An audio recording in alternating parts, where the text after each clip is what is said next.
hang out in the Section 105 chats here as well too. So, but you can do that, and the audio should be working now on the video stream. So I know a couple of you said there was no sound, so we'll should be working right now. But that's what happens when you go mobile and settings don't save, and you have to remember to change a lot of stuff.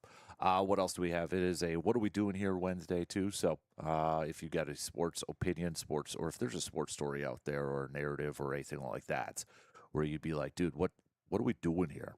You can also send those on over to us at 715-830-1912. I've got co-host for the day, C-Bomb, who's going to be joining me here in just a skosh as well. C-Bomb also was in Green Bay, so I said, why don't you pop on over and do the program with me here this morning? So we'll get to a little bit of 4 hours of C-Bomb coming up here as well. So, and whatever the heck else you want to kind of chat about. If you got a good topic in mind, you got a good question in mind, you got a good thought in mind, hey, send that on over. All right, we're an open book. But let's get things going here this morning, shall we? We'll take our first break. Since it's Wednesday, we're in Green Bay.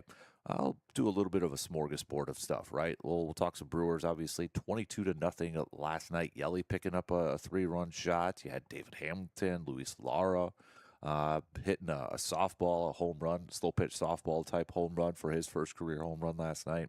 Kyle Harrison bouncing back and picking up a nice win for him too. So we'll talk about that and just kind of some thoughts from Packers training camp practice yesterday. And from all accounts, it might have been the one practice so far this summer with the most energy and maybe even the best practice so far. So lots to get to here this morning. Let's take our first break, and we'll get things going here with the leadoff coming up after these few words.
Again, we're coming to you live this morning from Green Bay for we were at training camp practice yesterday. We got to give a big shout out to one of our partners who was with us is Home Oasis. So big shout out to the fine folks at Home Oasis, especially if you need that that pellet grill. We've got the Tailgater pellet grill that we've taken out quite a bit, whether it's been for the draft and such. Just doing it's an easy tailgate grill.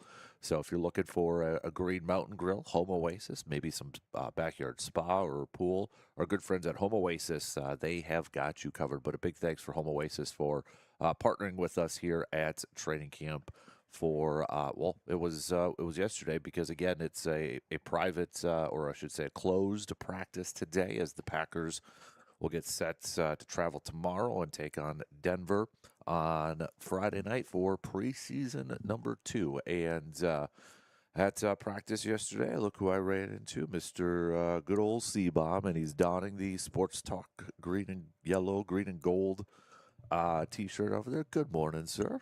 Good morning, El Capitano. You're looking good this morning, my brother. You were looking good too, man. So you and your son got to run into somebody yesterday coming back from practice. So it wasn't quite the experience it looked like you had, but yep, my son and I were watching on the, I don't know if that's the south end of the practice field or whatever, but that would be in the south. Yep. Yeah. So then we were going to go eat at Hinterland, right? So we decided we'd walk, where to the south side of Lambeau instead of where all the players come down because there's so many people down there. And we're walking through the parking lot, and who pulls up right next to us in a golf cart? None other than Matt LaFleur. And he hopped out, and there was like 5 or 6 of us there and talked to us all, took pictures with us all, and nice, kind of cool. Yeah, get a good picture. You showed that to me too, so that was pretty cool. Not a bad way to share that moment with your kid. So no, that was great. Yeah, absolutely. My kid looks more like LaFleur than he looks does. like me. I didn't realize that he dressed up as Matt LaFleur for Halloween last year. That was pretty sweet. He did. Headset and everything. That's awesome. So, but okay. So we had practice yesterday beforehand. From practice, we got, or I should say, I've got cool experience to be able to be credentialed for that. So a little nerve wracking, but got to go to the Goody. It just happened to work out. This was the day that I chose to come over, and they had Goody do a presser, LaFleur do a presser, and Jordan Love was available too for the media after practice too. So I made sure to ask a question for each one of those guys. I knew you were going to be in there, so I was watching on Packers.com, and I could hear your question clear as day. That was freaking awesome, and I know you're going to do you have a soundbite to play? I do. I can play the questions if anybody cares to listen to it. The people want to hear it, Dan. So up or shut up. Okay, Tucker Craft. So this was the first question, and usually how I like to do some of these questions, like I get you have to ask the basic ones too, but whenever I have a chance, if it's just like one question or a couple of them, something that's maybe a little bit more evergreen, if that kind of makes sense, something that makes them, not just answer quickly and stuff. So that's kind of the basis of this. So first up yesterday was Brian Gutekunst in the media room. By the way, I've been in the old one, and this is the new one. That place is pretty. I guess it's a former team meeting room. So, but regardless, I asked him because when you look at it, C-Bomb too, the 2024 draft class for Green Bay, you really look at it. That is a class that we potentially could be looking at as maybe one of the better classes that Goody has put together. That's the Jordan Morgan, that was Edrin Cooper, Evan Williams, Javon Bullard, Jacob Monk, who is pushing now for a starting spot on the offensive line. You got Hopper, the linebacker, who I know LaFleur last week talked, or maybe it was earlier this week, talked about his growth in year 3. I mean, there's guys across the board in that draft class that are going to be big-time contributors and have already been big-time contributors. So I asked Goody, what was it about the from this class, what has he noticed maybe from year 1 to year 3? And for his position as GM, is year 3 kind of that benchmark for a lot of players, because a lot of those guys are coming into year 3, and depending on how well they're going to play this year, that might be more new, bigger contracts for a lot of players. More money. So let me make sure I've got the audio linked up here. So, but There we go. All right, so this is the audio from yesterday when I was chatting with Brian Gutekunst. Brian, was that 2024 draft class that you had with Morgan and Cooper and Williams, and they're poised to play a lot of significant roles this year and have already?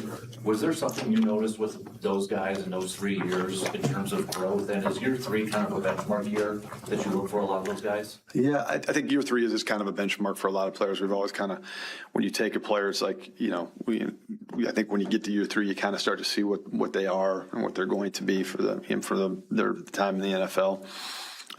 With those guys, I think a lot of it's been opportunity. They've just had the opportunity to go out there and play. And I think when you have an opportunity to go out there and play game after game, that really is beneficial. There's guys that come into this league that don't get that opportunity. It doesn't mean that they're lesser players. They just haven't had the opportunity to grow like that. You got to play in games to really, really grow. And those guys have those opportunities. All right, again, so that was Goody from yesterday. And again, if you think about that 2024 class there, C-Bomb, Morgan, left tackle, potentially could be the left tackle of the future. You've got Edgerrin Cooper, who came in his rookie year and showed like he could be a difference maker. Evan Williams, same thing. Javon Bullard really took a step last year. Jacob Monk, who has been really impressive so far in training camp and potentially could be a starter on that offensive line, because yesterday at practice, too, we did see a lot of that offensive line shuffling in from the interior standpoint, whether it was Aaron Banks who returned to team drills, Jacob Monk, Burton, the rookie, Anthony Belton. I mean, you look at it, and I don't know if this is a position that Green Bay would rather be in at this point in time, or they look at it as like they got options. But I would say both those guard spots right now are really up for grabs. You're correct, and I think it's gonna be interesting to see how it plays out. And one other guy from that draft class that we haven't brought up is Marshawn Lloyd. How much are we going to rely? Bingo. Yep. What are we going to rely on him for this season? So yeah, this class is going to be crucial for the success of the team this year. Yeah, and potentially for the future here too, with some pay raises, because a lot of those guys, besides Morgan, but they could do the 5th-year option, but after they completed their 3rd year, because remember it was the Russell Wilson thing. Since Russell Wilson wasn't a first rounder, but he was playing. He was never eligible. Brock Purdy, kind of the same thing. Yeah. They got to get a couple more years in. So after 3 years, then you can start to kind of do some contracts. Well, if Evan Williams and Cooper and those guys, Javon Bullard, play incredibly well, you're going to have more money to shell out to those guys. And I think that's something that Goody and the Packers will be okay with dealing, since those are their guys that they drafted. Of those guys, Dan, if you got to pay 3 of them, you're not going to be able to keep them all. No. What 3 are you paying?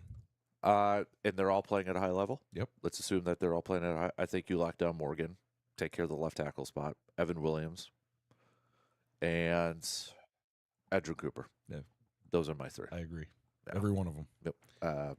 I love Javon Bullard, but yeah, if you're down to 3, it's got to be those 3. Yeah, and we have a strong safety room, so.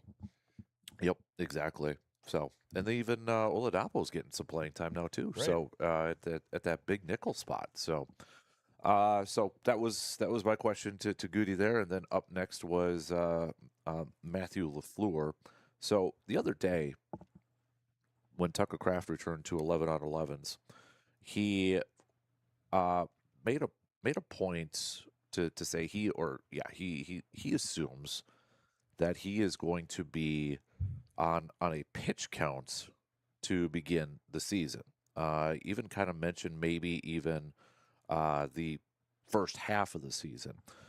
And when we look at the depth of the tight end group, I mean, Musgrave, I don't expect to see Musgrave play at all this year. I don't see that. I saw him standing on the sidelines yesterday. But so I asked Matt LaFleur, okay, if Tucker Kraft is in fact on a pitch count for the season, or at least for the beginning of the season, first half of the season, as a play caller, how challenging is that for him to prepare for that? And how, does it, he kind of maybe stop himself, control himself from maybe not going over that snap count and such. So this was This was Matt LaFleur from yesterday answering that question. Need to go. Surprise you at all? Matt, if Tucker's on a snap count to open up the season, how difficult is that for you to come up with a game plan to kind of incorporate that and maybe resisting that temptation to kind of go over that snap count? That's a great question. I would say this, that, I mean, you got to be able to adapt and adjust in this league. And certainly anytime a guy's coming off a significant injury, you got to think it's not a sprint, it is a marathon. The season's long, and we need him for the long haul because, I mean, you guys saw practice the other day.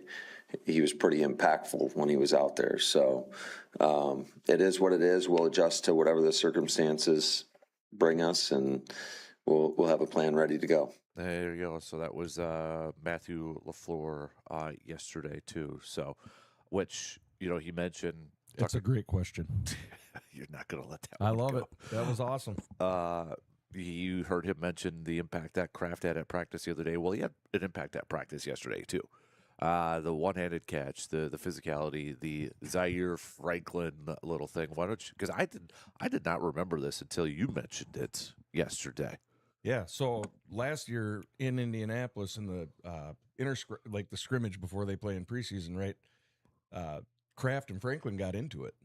So my thought was, hey, maybe there's some bad blood there, because Kraft was like, he was looking for contact. Yep. Every time he got the ball, and he was like jacked up, and he caught that pass out in the flat, and he lowered his shoulder on Franklin and like ran through him. Mm-hmm. And then another play a little bit later, Franklin tried to put his shoulder into Kraft a little bit. So I mean, they were doing more than just popping. Yeah.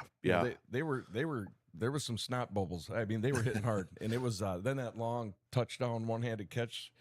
I mean, it was a lot of energy in yesterday's practice. That was a lot of fun to watch. Yeah, there was a ton of energy there, and you could just tell the difference with Tucker Kraft on the field. It's kind of maybe raising that energy too. I don't think it's by happy circumstance. When you hear Jordan Love kind of say that was probably one of their better practices, or at least high energy practices too. So, so we talked a lot about the offensive line and the shuffling. Another thing that I really wanted to kind of watch yesterday was the rotation from the cornerback group. A lot of talk about Keyshawn Nixon and whether he is actually being punished or not. And LaFleur yesterday addressed it and kind of took it the other way. And I think this is a great response from a coach. And he said, well, if Keyshawn feels that he's being punished, all of our players are being punished because it's a challenge for every position player and such. But I was curious to see how the rotation was going to go, and you did see a rotation. It was Keyshawn, it was Benjamin St. Juste out there, and Carrington Valentine now too, that he returned to the lineup. The one consistent out there for the ones, he didn't play with the twos or the threes. He was only out there with the ones. Was Brandon Cisse. And I mean, his camp continues, and we've been saying it for the last week or so. He's probably CB1. That proved it yesterday. Oh. And the pick in the 2-minute drill off Jordan Love. Yep. I mean, that kid's going to be something. I think he's a heck of a player. And I saw him in the locker room. He's not the biggest guy either. He's not St. Juste he's listed as 6'3", and he looks every bit of 6'3". And there was a play too where St. Juste was lined up against Matthew Golden, and he got right up there. I was like, oh, is he going to do a little press coverage, bump and run? And he just laid him to the ground right away. So, but yeah, I mean, Cisse seems to be the dude that's locked in right now. So that was my question then to Jordan Love after practice. The fact that, I mean, he's been throwing against Brandon Cisse, and just kind of, I wanted to get the quarterback's thoughts on what he has seen from the rookie. So again, this was after practice, right outside the locker room. Jordan Love chatting a little bit about Brandon Cisse. Says that Brandon Cisse is doing going up against him in practice and where he's at right now. Cisse is doing good as well. Like you said, that's the stuff you love to see. The competitive periods. Cisse being a rookie, I think he's done a lot of great things. And I think for him, it's just continue to understand the coverages, the scheme, and how to be his best. But I think he's been very sticky in some of the coverages and made it tough on some of the reads. All right, sticky. He uses the word sticky like Seabaum just used the word sticky. So. But yeah, he was super impressive yesterday too. It's natural. He just looks natural. I think that's the best way I could describe it. He does, and he was around the ball all day, and it was, for all for how good the offense looked, the defense had their moments too. They were shining pretty good. So it was actually, I've been to a number of different training camp practices over the years, and usually it's like one side of the ball you can tell is winning that day. Yep. It was, I don't know if there was a winner yesterday. I don't know. Like I was trying to both keep ways. track of that too, and it looked fairly even. Like one drive would be the offense, but then the next, there'd be a tipped ball and a pick. Mm-hmm. So, but I'll tell you one defensive player who looked really good, and this was all in pads yesterday too, so it wasn't just shorts and that. He was consistently winning and beating Lucas Van Ness.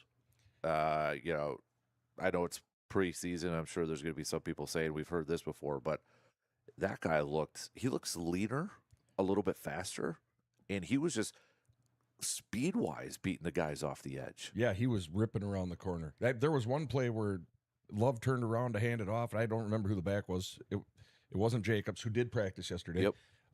But Van Ness was right there popping him as he was getting the handoff. Like, he almost could have taken the handoff. It's like, dang, he's getting off the ball. He is. He looked really, really good yesterday. So you just hope that translates to the regular season. So I think it will. Yeah, he looked.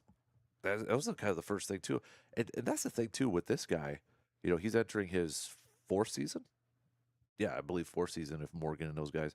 But you think about it too. I mean, he's been asked his rookie year to be a stand-up guy, 3-4 edge, and then going back down to a 4-3 defensive end and Hafley's system, back now to a 3-4. So I mean, his fourth year, he's already been kind of going back and forth here, and I think a lot of consistency. We talk about that with quarterbacks, just being consistent and being in the same system. Hopefully, that's something that'll benefit Van Ness going forward too.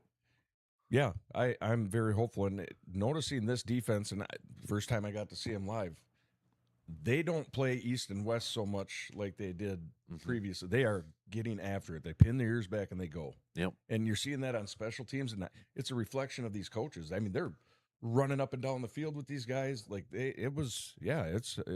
I think it's going to be exciting to see this new style on the defensive side of the ball. You mentioned the special teams thing too, and yesterday Cam Acord, the new special teams coordinator, they were working on punt return drills or kick return drills, and that dude was running with each of those returners. They probably did a dozen returns, and as soon as that returner returned it, he is running with that returner, getting in the middle of all those blockers and all those defenders and just like yelling at them. I mean, he is involved. I mean, that's why he wears spikes to practice too, but he is running up and down. He is not just standing off to the side and, yelling.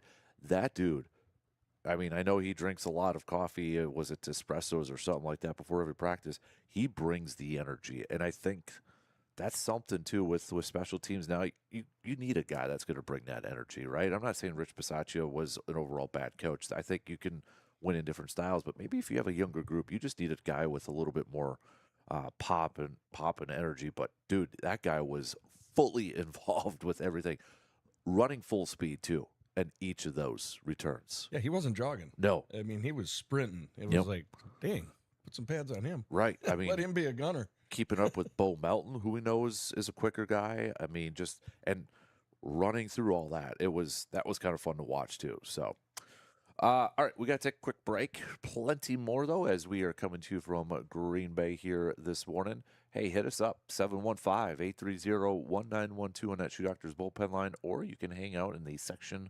105 chat. We'll take a quick break. Back with more after these few words.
So the Brewers last night, they got themselves into a little bit of a football mode with their Game 1 performance against the Seattle Mariners last night, 22-0, shutting down the Seattle Mariners in Game 1 last night, and it did get a little bit out of hand in the eighth inning there, with the Brewers putting up 9 runs after the Mariners threw out a position player to finish it off. And I mean, those were slow pitch softball style balls dropping in there. And then here's the thing too.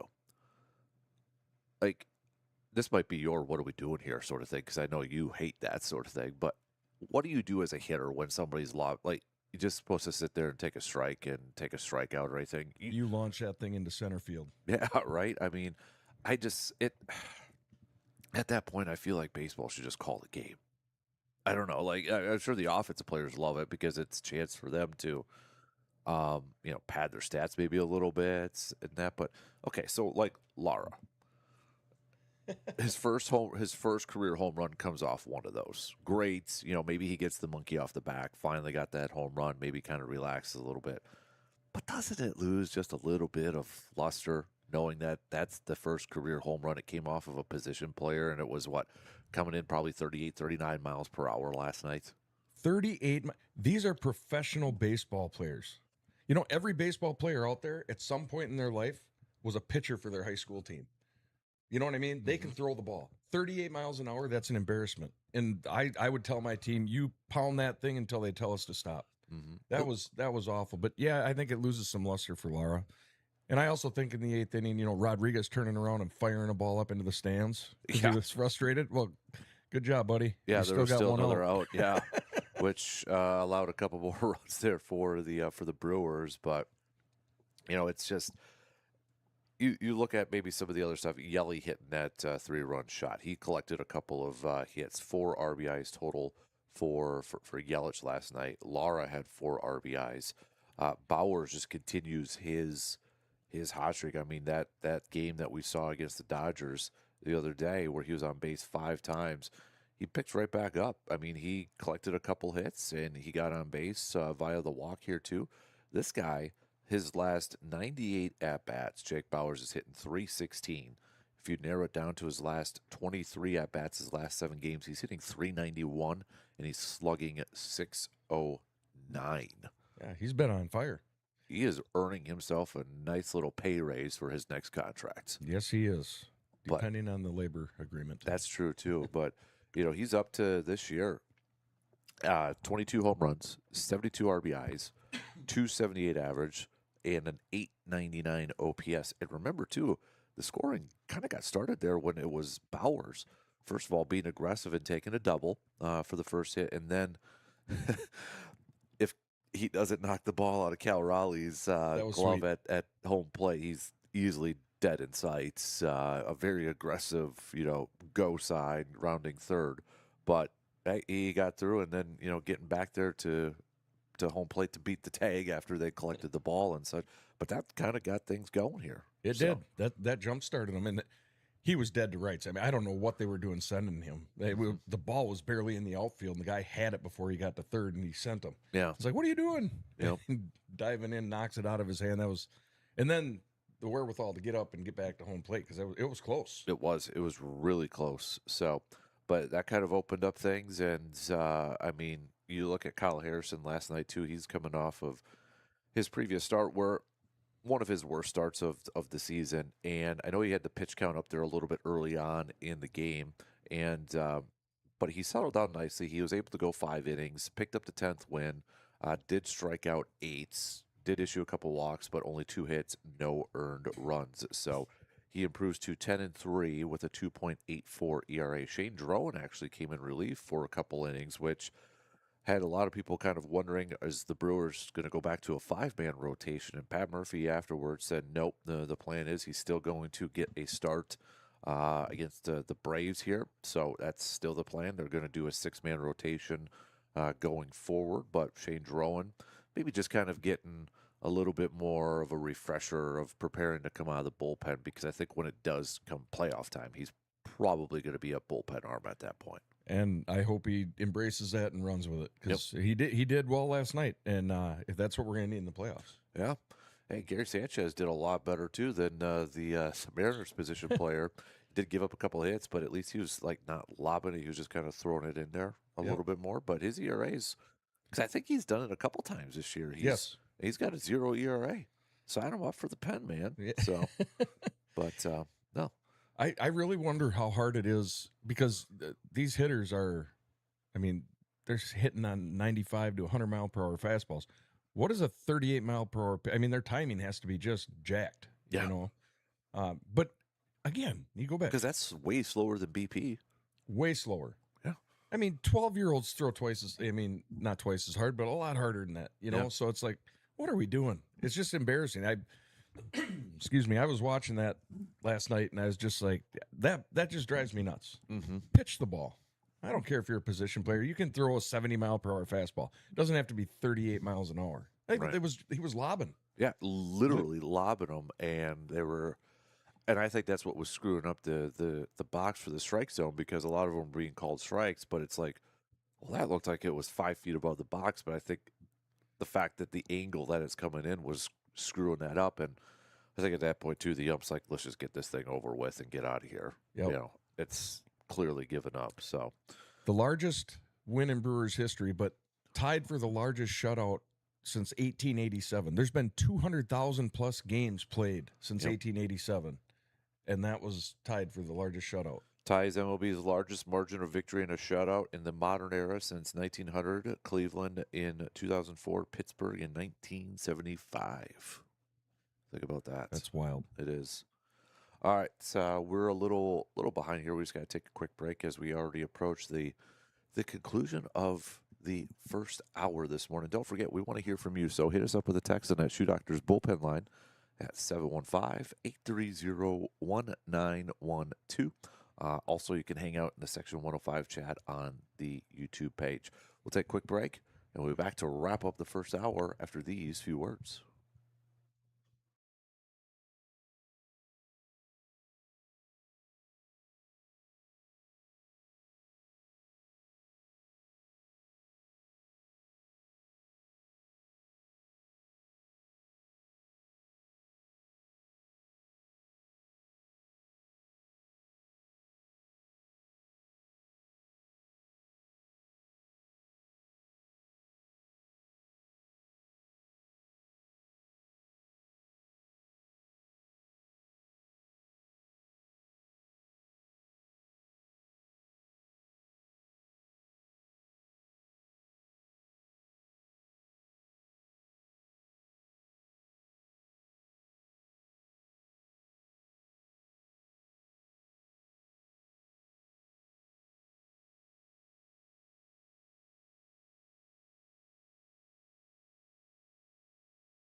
wrapping up the first hour from here in Green Bay as, we're coming to you from Green Bay this morning because we were at training camp practice yesterday. So we got living the dream Jeff with a quick text.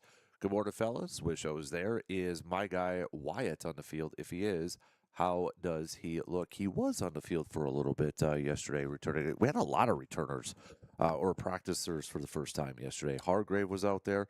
Hargrave was dominating in one-on-ones, big time dominating in one-on-ones. But yeah, Wyatt was out there, kind of in a limited role. They really rotate a lot of those interior guards, interior defensive linemen. But he was out there in the limited stuff that I saw. I thought he was fine, but I think he was just still not fully 100%, cleared, if you will.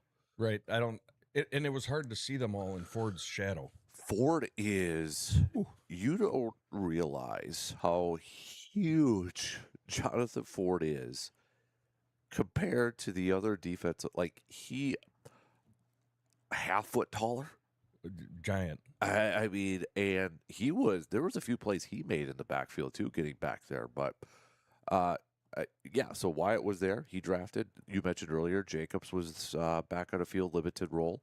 Hargrave for the first time. Carrington Valentine returned. So Packers getting fairly healthy. Javon Bullard was still out. He was still rehabbing. But other than that, everybody else starting to come back here. But yeah, I think Hargrave. And I listened to him in the locker room a little bit too. He's not the biggest dude in the world when you look at him, and I don't know if it's again like the Jonathan, we're comparing everybody to Jonathan Ford and such, but he is not the biggest dude as for an interior defensive lineman. No, I actually was looking for him thinking he was going to be a lot bigger than what he was. I mean, he's still a very, very large individual, but he's like, I think part of the problem is Jonathan Ford just made them all look so regular. I mean, I knew he was a big dude.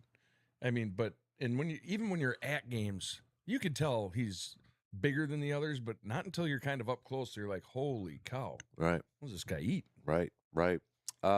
Jake, for the fantasy draft, you'll have to ask your commissioner. I don't know what league you're in, but you'll have to ask your commissioner if it's I'm pretty sure it's going to be an online draft. I don't know if he's in your league, because T-Bob is one of our fantasy football commissioners. We got another commissioner who's at the station. So, but but congrats on the second child. That's going to be here in 8 days. Ooh, congratulations. Father of 2, I believe now. Jake from State Farm. Enjoy that sleep, Jake. Well, you might want to maybe get one more softball tournament in there too, because that might be changing here with 2 kids. Jake's a big kind of like us back in the day, slow pitch softball players. But we were just talking about that yesterday. Yep. Missed the camaraderie. I don't know if I missed the games, and I don't miss the amount of moolah that you had to spend. Yeah, it wasn't a cheap hobby. No, I mean, playing the games aren't cheap, but when, like you'd have 6 bats in your bag all at $300 a pop. Me? I'm just okay. I had like 2 or 3. There you go. And a box of beer costs you $70. It's ridiculous. That's crazy. But yeah, I miss like the smaller tournaments. Those were always the funnest. Like Cinder City Days was always fun back in the day in Altoona. That was one of you guys. I don't know if he's listening, but like Hetch and Tim. I mean, the old B-Dubs team, the bracket tournament was easily one of my favorite ones too. It was a small field, but you had really good competition there, and that was a fun time. The old bracket tournament, Mother's Day weekend. Yeah, we really enjoyed putting that one on, and every now and then you'd get to sub for somebody and play in it, and it was a lot of fun. A short porch, but great teams came in because it was early in the season, and it was their first chance to really play some decent competition, and it kind of set the summer off. And we enjoyed. I mean, that one time I had to drag the field with a Honda Civic. I still have a picture of that. That was really before I got to know you too. So yeah, I was like, "Who is this guy?" But do you remember the dog in left field? Yes, I do. It was like the Sandlot Hercules sort of thing. It was like, that ball's gone. Oh, fun times. It is. So yeah, get those games in while you can.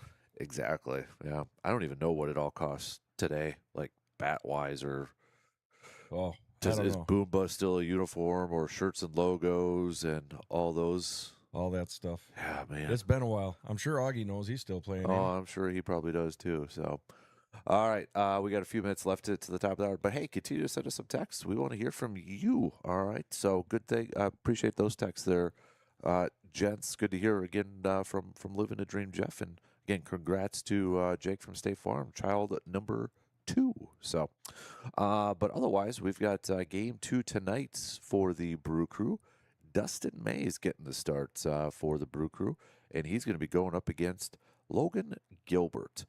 Mariners, too, they're 8 games under 500 right now, but because they're in the American League, they're not out of it. They got a shot. They got a shot. So this is a team that's still trying to fight for their playoff lives here. But, first 2 games of Dustin May's career with the Brewers, you really can't argue too much, or it can't be, or I should say argue, you can't complain too much about from what we've seen from him so far. No, I think it's been a good move so far, and again, everything's going to come down to the playoffs and see how we do in crunch time. And playoffs, I mean, the Brewers can't sit back. I mean, the Cubs they're coming. They're still pushing them. Yep. You can't necessarily rest on your laurels or maybe. Can't let the foot off the gas. It's all gas, no brakes, right? All gas, no brakes. Yeah, but that's honestly, I kind of like that though too. That they don't have this huge lead, and I'm not saying that they would, but the fact that just kind of you still have to focus. You're still getting chased, right? You can't let up. Otherwise, if you do, I mean, you're talking about dropping all the way down to a wild card. I mean, it's going from like first to what, 4th, 5th, possibly. So, yeah, I kind of like the fact that it makes me no more nervous as a Brewers fan, but I like it that you're still getting chased because it has to keep you still on your toes. It has to keep you focused and engaged. Like the job is not done. We can't pop the champagne with 15 games left in the regular season, right? So that's why I still I like it and I don't. You know what I mean? It's one of those things. I'm trying to look at it from a positive side of it. No, I think it's good. I mean, you can't coast. Right? Yeah, you gotta stay in prime form. You got to keep pushing. I mean, who knows what happens? We got the Cubs 7 times in the next couple weeks here, so a lot can change, good or bad. Yeah. So they got to keep going. Exactly. So, but all right, what do we got? What do we got here? Oh boy, my internet's being slow now. So, is your internet being slow? My internet's being slow. All right. Well, hopefully it's not affecting us on the air too much. But if it is, we'll figure it out. We'll figure it out. But yeah, just a few minutes left to the top of the hour. So continue to send us your questions and your thoughts. You can hit us up at 715-830-1912. Or, again, you can hit us up in that Section 105 chat room if that's something that. Okay, I think we're still on. I had to Perfect. do a double check there, but Still working on the app. Yep. So send Very us good. your what ifs. If you got any good what ifs, you got a good. I know what your what are we doing here is probably the pitching position player pitching. Yeah, that How drives me do you bonkers. just like change it? Do you just I don't know what you do differently. Just keep pitchers going, or just have the position players just dial it in there. You got to have a position player that cares a little bit. Somebody's got to be able to throw a fastball that doesn't. I mean, the only thing, gravity brought those things down. I mean, they were moon balls. Yeah. It was embarrassing. It was big time. So, but all right, if you got any more, what are we doing here? You can do that. Somebody had texted, "What are we doing here?" on the video stream. Was it Bo that said, "What are we doing here?" Yeah, what are we doing here? Cardinals with their young running back playing Love. Yeah. By the Jeremiah way, Love. which is going to be really confusing if you follow a lot of NFL people. Like this past week, where it says LaFleur, says Love's ankle, and all. Oh boy, yeah. Oh no! Because at first I was like, wait a minute, what happened to Jordan Love? And no, it's Jeremiah Love. You can't even say J Love, No. because they're both J Love, and you can't say M LaFleur because they're both Mike and Matt LaFleur. Yep. So, but no, that That's tricky. It's running back though, so that's where I was like, I don't know if you do that as many times with a running back in that situation. Yeah, no, it is tricky, but He's a rookie. You want to get him some game reps, but he's going to be relied upon so much this year because that quarterback position. I honestly feel if Arizona gets a decent quarterback next year, I mean, I'm not ready to put the book out for Marvin Harrison Jr. So, No. but all right, I think shot clock is going to cut us off now. So we'll be back in just a little bit.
All right, here we go. Hour 2 already here, making a turn on this Wednesday morning.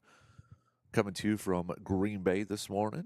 We were checking out practice yesterday. Got to chat a little bit with Packers general manager Brian Gutekunst and head coach Matt LaFleur, Jordan Love. I'll put up some more videos, but if you want to check out those videos, they are up on Facebook, Sports Talk 105.1's Facebook page, my Facebook page. So, but I've got some more video and stuff from yesterday I'll work on and putting up there too. So, but big shout out to Home Oasis, who is our inside camp access partners for us this season.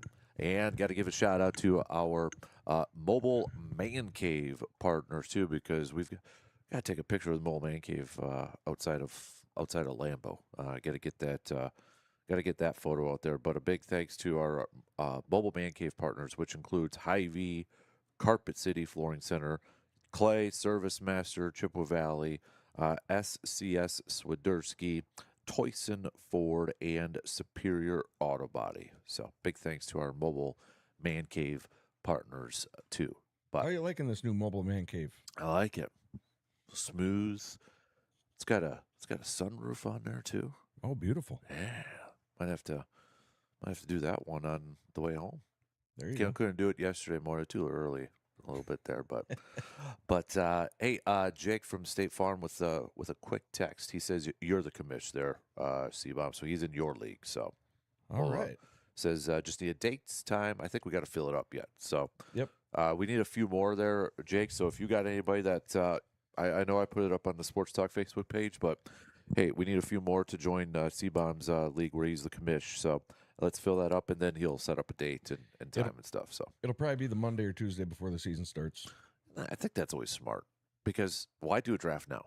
What if Right. somebody gets hurt? Exactly. It's just yeah. Well, thanks for the kind words and nice questions presented to the Green Bay boys yesterday. Good work. So appreciate that. Thank you.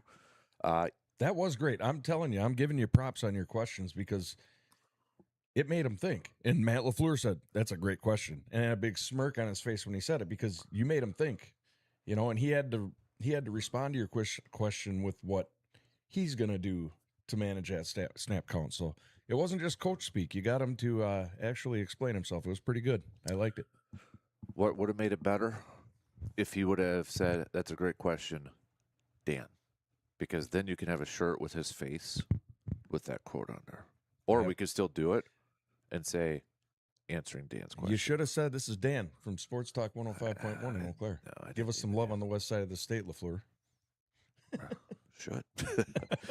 No, but thanks for those kind words. And again, if you didn't see the videos, you can check them out on the Sports Talk Facebook page, or it's on my page there too. But it definitely was a very active day. I was reading Bill Huber's piece, who was also at practice, and he was the one who asked Jordan Love about whether this was his best day of camp. And he said, quote, this was Jordan Love, quote, "I would say it's up there with one of the better days. I think just as far as execution-wise, making plays, but it felt good today. I think it's good stuff to build on." And he has this column where there was a bunch of winners, and it's a winners losers column. I'll just say there's a lot of winners on this one. Matthew Golden had himself a day. I didn't realize I knew he had a lot of catches, but 7 catches. Yes, I was going to bring that up in this segment. I was going to ask you, who was your top performer on each side of the ball? And for me, it was on the offensive side of the ball. It toss up between Golden and Kraft, because Kraft just amped up the whole sideline. I mean, Kraft got that energy going, but Matthew Golden, he's got a role in this offense, and they're using him, and that he is a playmaker. It's going to be fun to watch. He is so fun to watch run a route in person. Yes. Like how he navigates the middle of the field, the crispness. I mean, last year we heard about he was the best catcher, right? Like it was just like he never dropped a football. But watching him run his routes and navigating that traffic, because he's going across the middle, and he's a guy that could go deep too, but his route running ability is so clean. Yep. And how he just plucks that football out of the air. He was a lot of fun to watch yesterday. But again, like I didn't realize, like, okay, now you think about it, it's like catch, yep, catch. Dude made a lot of plays. Yeah, he he reminds me a lot of Reggie Wayne. You know, very clean route runner, great hands, just a phenomenal receiver. He's not Randy Moss. You know, he's not Tyreek Hill, but he's got decent size and he's fat. Like, he doesn't look like he's got that blazing speed, but he would have 2 or 3 steps on his defenders. Like, he was open. Yeah. You know, and I think he's gonna. We saw a little burst last year, you know, like in the playoff game. I think we're in for a fun season with Matthew Golden. I think he's going to have a big year. I do too. And I really like the makeup of those top 3 receivers because I think those are 3 receivers that could do a lot of different things. And we saw it in a play yesterday, even Watson out of the slot, right? I mean, he's a bigger, faster receiver. He's going to be your guy that you take over the top. But and everybody kind of just puts Jaden Reed as a slot receiver, but he did more of that, or he did a lot of outside at Michigan State, and we saw it over the last couple of years. He's a guy that if he's lined up out wide, he could still do that too. It's like I like the makeup of those 3 because they all bring a little bit something different, and then you throw in Tucker Kraft to that equation. And I know last year, you know, they lost Romeo Dobbs, they lost Dontavian Wicks, and that takes a hit on the depth. But I also do wonder at times, does it make it easier on Jordan Love and Matt LaFleur as the play caller, the game planner, to be like, okay, now we don't really have to try to figure out how to get everybody, you know, the ball or this play or certain. Now you got your top 4. It's like, all right, this is what we're doing. This is what we're rolling with. Does it make it a little bit easier? Yeah, it's great to have depth and rags or a rich of a bunch of pass catchers, but I just wonder, does it make it a little bit easier when you're like, okay, these are easily the top 4, and this is what we can build upon? Yeah, I think it makes it a little easier, and it does help. Another name that we haven't talked about, Savion Williams. He had a great day yesterday too. Yeah. So there's still, I mean, there's a reason they let a couple of receivers go. They had a stacked room, and I think they're still pretty stacked. And Bo Melton's there. I mean, so they've got pretty good depth. I'm worried about the depth at tight end, big time, but. Yeah. I think they're, you know, I will say this. Josh Wiley yesterday made a couple plays that I think he's number 81 in your on your roster sheets, but he made a couple plays. It's like, okay, he's taller too. I think he's a little bit taller than Tucker Kraft. He looks pretty lean. Yeah. Not as buff as Tucker, but not a lot of people are I didn't see Musgrave. I saw him on the sidelines. Standing. But okay. Yeah. But other than that, I saw Bullard rehabbing. I did not see Micah, but that doesn't mean anything. So you were on the sideline during practice. Yes. Who? I mean, even though they're on the same team, there's got to be a lot of smack talk. Oh, there was a ton of trash talk between offense and defense between when they were doing teams. And is this friendly banter, or are they getting on each other? There's words I can't say. There's words. I will say the guy that a couple guys that really stood out, because where I was at on the sidelines, where all the media was, that's where the offense was. So when they did the team drills, then the defense was where the fans were sitting in the stands. So I didn't get to hear a whole lot from the defense. It was mostly the offense. Josh Jacobs is clearly the loudest. He might be the smallest guy there, but he had the loudest voice. Couldn't quite make out a lot of stuff, but you could tell he was chirping and just really boosting up his teammates. I know Watson and a couple of receivers were jawing back and forth with some of the corners. I think it was like Jalen Simpson and Watson, friendly stuff, kind of doing that. But those are competitive periods when they wrap up practice to see who kind of won the day. And you could tell, there was a couple times where they were getting on the refs for not throwing a flag, and and that's what I like to see at that drill. And you hear a lot of those players or people talk about, was it Rodgers that always talked about they get more out of practice than a preseason game because of stuff like that, that competitiveness. And I think the defense ended up running the sprints afterwards too, from what I saw after practice. So that would tell me that the offense won that day. But like we were talking about in the first hour, it was, if you'd have told me the defense won the day, I probably wouldn't argue, because I'm like, yeah, they made a lot of good plays. But if the offense won, yeah, I could see that too, because they made a lot of good plays too. It was pretty close. It was pretty even. It was. And it was like I said earlier, it was intense for a preseason, and been to a number of training camp practices, and there's always some chirping and there's always some, but yesterday it was like big play after big play from one side of the ball or the other. Yeah. It's almost like every time they made a play, there was something big happening. And it was, I think, two really stick out for me, and it's the interception wasn't Love's fault. Right. He was fitting it in a tight window. Ball got tipped up. Yep. But the defense won that. It was the 2-minute period. Yep. But then that Tucker Kraft touchdown, the long one down the sideline you were on. Yep. One-handed catch. I mean, yeah, it was fun. It was. It was just overall, I think, a good day for a lot of the defensive linemen. And I'm glad, Bill wrote that piece because, like, he made a point too. Warren Brinson has really taken a jump this year, and the group of other defensive linemen that were in there. And let's face it, this is a group that I think a lot of us fans had questions about depth purposes. Okay, Devontae Wyatt, but he's been a little bit banged up. How much does Hargrave have left in the tank? They used a 3rd-round pick on a defensive lineman, and then it's like you got Carl Brooks there, and you got Warren Brinson, you got Stackhouse, you got those guys. It's just we know they're going to do a rotation, right? I mean, that's what they do. That's what Jonathan Gannon's done, especially when he was with Philly. We need these guys to be able to perform at a high level, both in stopping the run, but also generating that interior pressure if they can, especially if there's no Micah in the first few weeks of the season. Right. I agree. They've got to get that and that's where we need Van Ness to pick up like he did in practice. I hope what we saw yesterday in practice out of that guy, if that comes to the field and you bring Parsons to the other side, they're going to wreak some havoc. Yeah, I know it was practice, but for anybody, he was. I don't want to overhype. He was so impressive. Yes, like he easily jumped out of that page. Yeah, watching him, the speed is what really just got. Like he was beaten. He looks leaner. Yes, he looks leaner. He looks quicker. He just maybe more confident, comfortable. I mean, he looked really good yesterday. Anthony Belton did not look good yesterday when I was watching some of his reps, especially like I really watched where I was at quite a bit, but I could go up and down the sidelines, which I was, but there was a few times where I was just watching a lot of the offensive line stuff.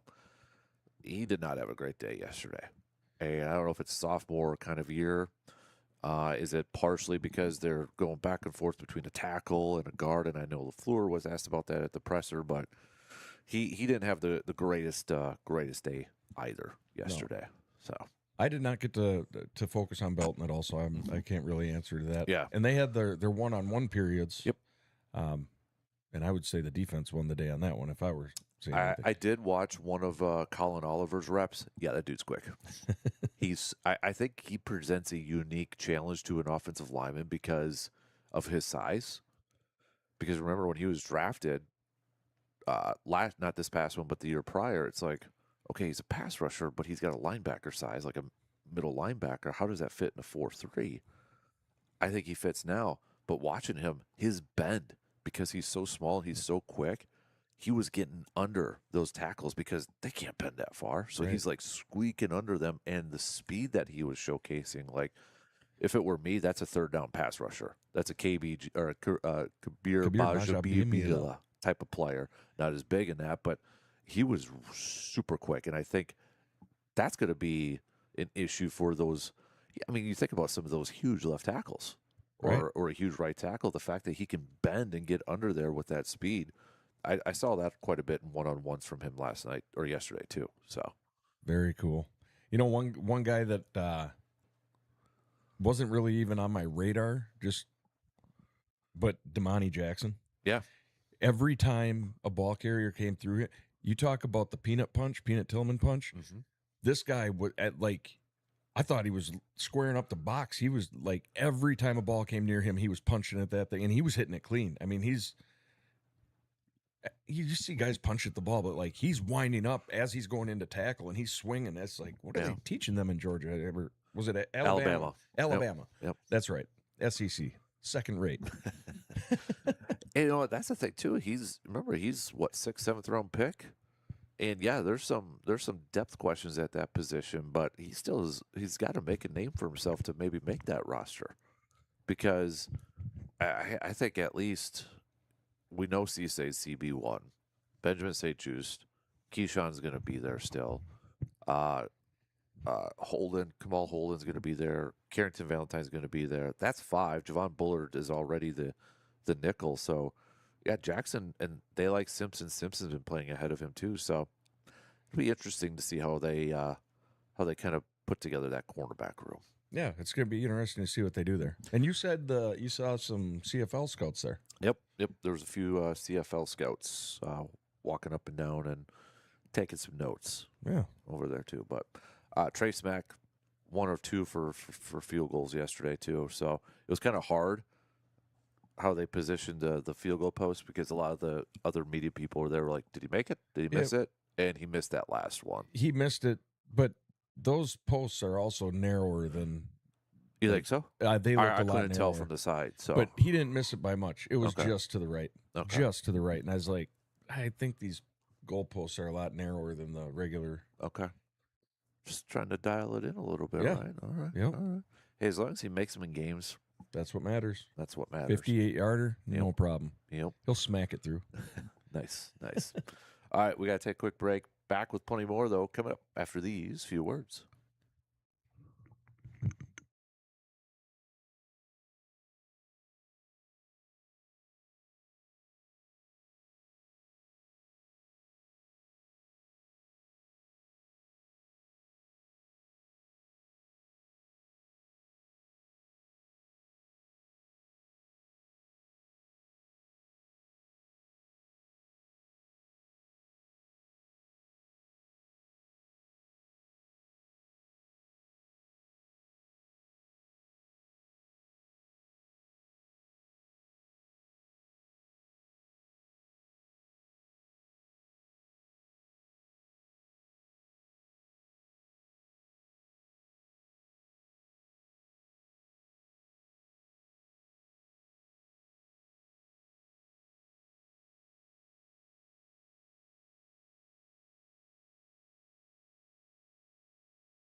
Let me ask you this here, quick, C-Bomb. So I know we've got 2 more preseason games left to go here, and the regular season doesn't start for a few weeks yet. When you look across early impressions of the division, though, and from what you saw maybe just yesterday, by the way, I like that picture. I like that. I have another one over there too. Yeah, okay. Looking at the hotel picture. Oh yeah, I should probably pod you up. But how do you like the makings of this division? Are you a little nervous about Green Bay, or? Well, squirrel.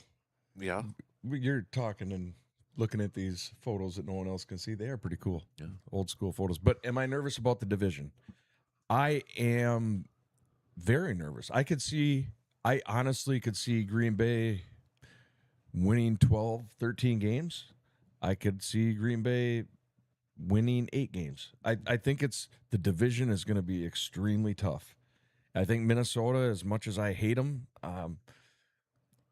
they were down last year because of poor quarterback play. I mean, they won with Sam Darnold. They won with Kirk Cousins. And I think if Kyler Murray stays healthy, they're going to be able to win with him. I mean, he was in MVP talks a couple years back. I mean, it's not like, granted, he's 4'2", but he can play, right? So I think Minnesota's going to be, I think they're underrated. I think their offense is going to be scary good, especially with, some what's his face from San Francisco that came over there. Jennings. Yeah, Jennings along with Jefferson and Addison and Hawkinson. They're going to be scary. Detroit, they're going to be no joke. And I hate it as much as I hate it. Gosh dang it, Chicago's freaking good. So, I mean, it's going to be harder to win the North, I think, than it is to win the NFC. Yeah. Yeah, I think right now, clearly, it's the best division in football from top to bottom. Yep. You can look at some of whether you want to look at AFC West with Chargers and Chiefs and the Broncos, but that's 3. Yeah, I'm not expecting a lot from the Raiders this year. Maybe we'll be surprised. But from top to bottom, I think from the NFC North standpoint, you can make the case for each team being a playoff team. Maybe some easier than the others, but I would not overlook Minnesota this year. Nope. Because you look at last year with kind of their back and forth with their quarterback play, and they were 1 game away from making the postseason. Yeah. If O'Connell can do his magic touch on Kyler Murray, you got Brian Flores with that defense too. That's going to be a tough out. I don't care. It's going to be a tough game week 1 going up against them. Absolutely. So. And you got to remember too, Green Bay didn't win a game once Parsons went out. Yep. So I mean, health is going to have a lot to play. Every year, every team, health has a ton to play with it. But I think whoever in the North comes out the healthiest is probably going to be the one that walks away with it. Yep. No, I could agree with that too. I definitely could buy that. So it is definitely going to be a division that when we get to picks, because I don't want to do season picks or division picks yet, because we got a couple weeks left of preseason. But gosh darn it, you can make a case. I think you really could make a case for each team, and like a legitimate case. Yeah, that'll make people think. Again, some may be easier than the others. Maybe some are just not sold on Kyler Murray in Minnesota.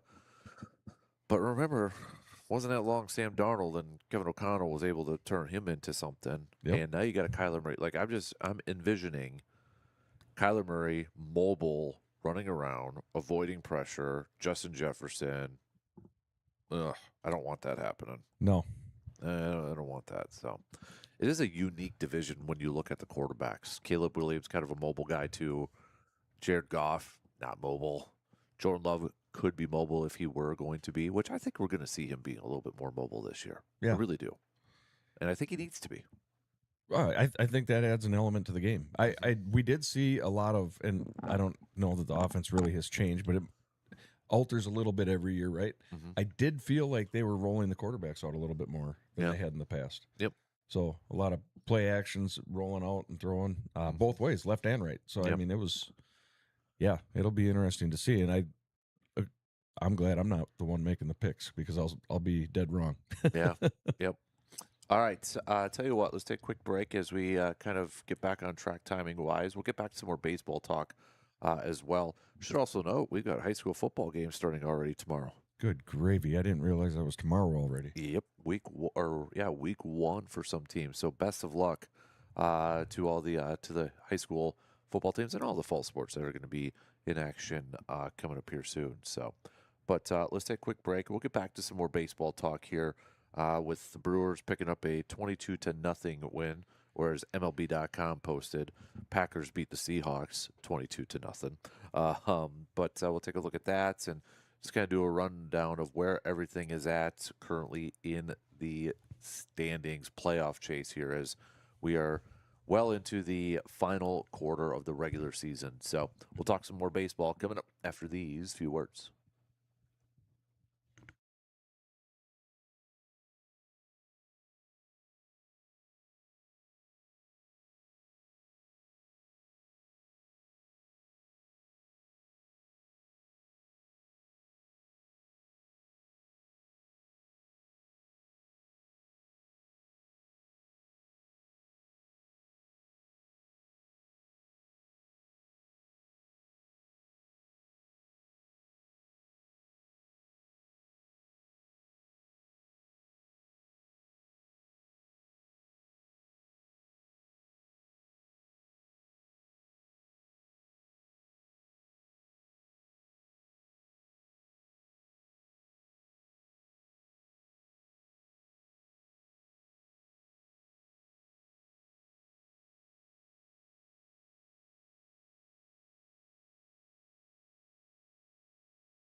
Here's a fun little stat when it comes to the Brewers game from last night. The Brewers scored 20-plus runs. They tossed a 10 or more K strikeout shutout, played an errorless baseball game. It is the first time in MLB history that a team has done all three in the same game. I don't know. Yeah, no. It was an impressive game. And it was fun. I'm just glad it was a shutout because we threw out, who was our position player again that was pitching? Gary at the end? Sanchez. There we go, Sanchez, who was also throwing cookies. Mm-hmm. So I thought they were going to give up that shutout, and I was like, "You got to have this shutout." I mean, that was pretty wild. But yeah, that's impressive. And who's the stats guy that goes back and figures that out?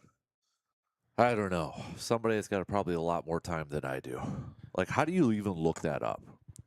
There's got to be something once you get a database, and with AI now, it's got to make that easier. But yeah, you're combing through a couple 100,000 games to find that. Mm-hmm. But yeah, what an outing. I mean, it was a crazy day between everything you saw and all the things that happened for the Packers, and to watch that Brewers game to cap the night off. It was a crazy day. But that 22 rip. Don't see that very often.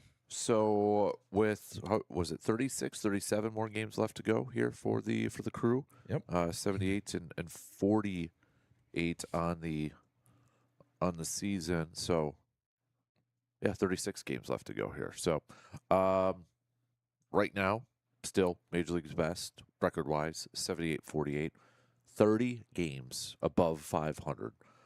Dodgers 76-51, Cubs sitting there at 74-53. And then the Braves 74-52. There's still only two teams in the American League that have 70 or more wins. The Yankees join that. They're still chasing the Tampa Bay Rays, who are 75-50. This we talked about. Seattle. They're not completely out of it. They're just 3 games back now. So this is a big series for the Mariners.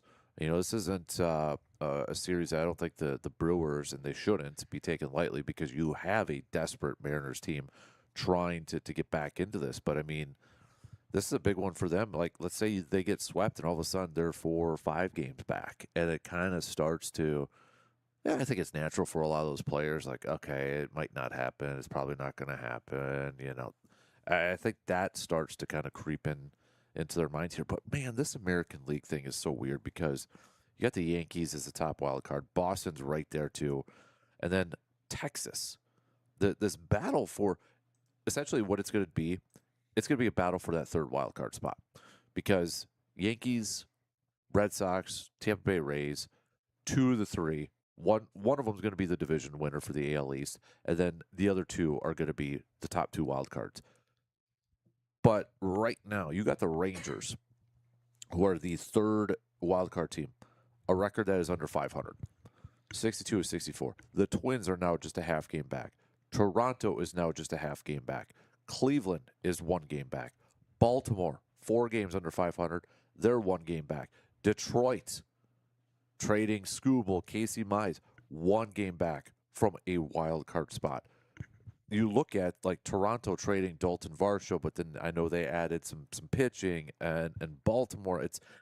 You look at this, it's going to be a fun race, but gosh darn it, these are not great teams either. No, they're not. I mean, you just listed them off. I mean, how many?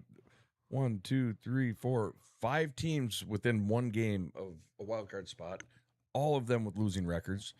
And then you come to the National League, and I mean, there's teams that are way on the outside looking in with winning records. Yeah. You got the Marlins, the Cardinals. So it is quite a discrepancy between the AL and the NL.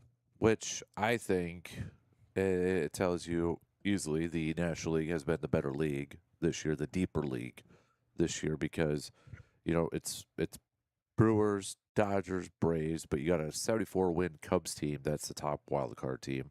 The Phillies, who have turned it around. Then you got the Padres, who have also turned it around. Those are your top 3 wild card teams. Arizona's just 2 back. You mentioned the Cardinals; they're just 3 back. Miami's 4 back.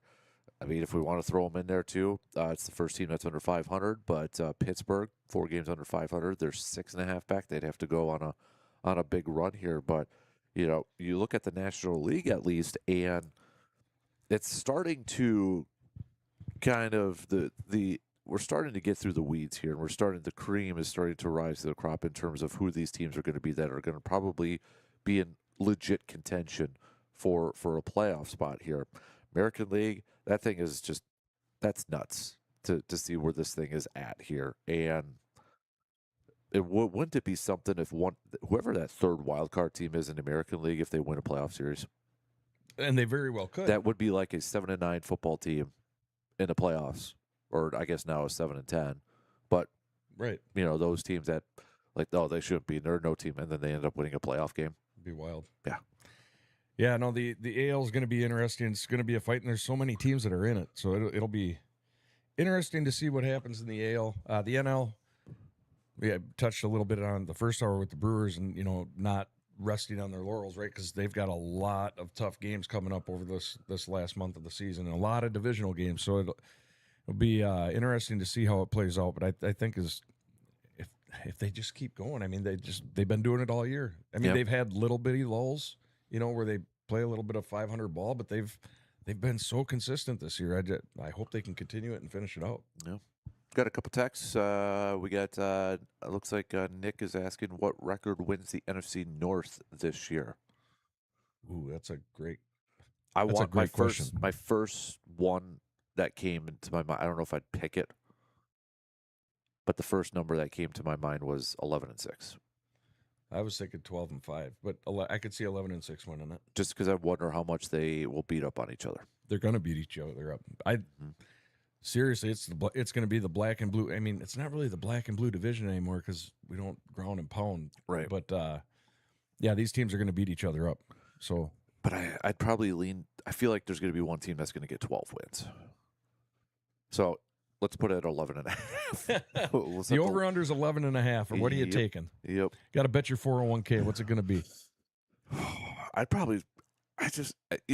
feel like we say it every year that they're going to beat each other up, but then there's going to be one team that's going to hit that 12-win mark. Yeah. I think if you got 12 wins, you're good. I don't think it'll be like the year that the Vikings and the Lions went into that final game of the season where they both had like 12 wins or 13 wins or whatever it was and determined the division championship. That's when the Lions won or lost in the NFC championship to the 49ers. Right. So, and then Surveyor is chiming in here. Let me bring it up here. Morning, DKC Bomb.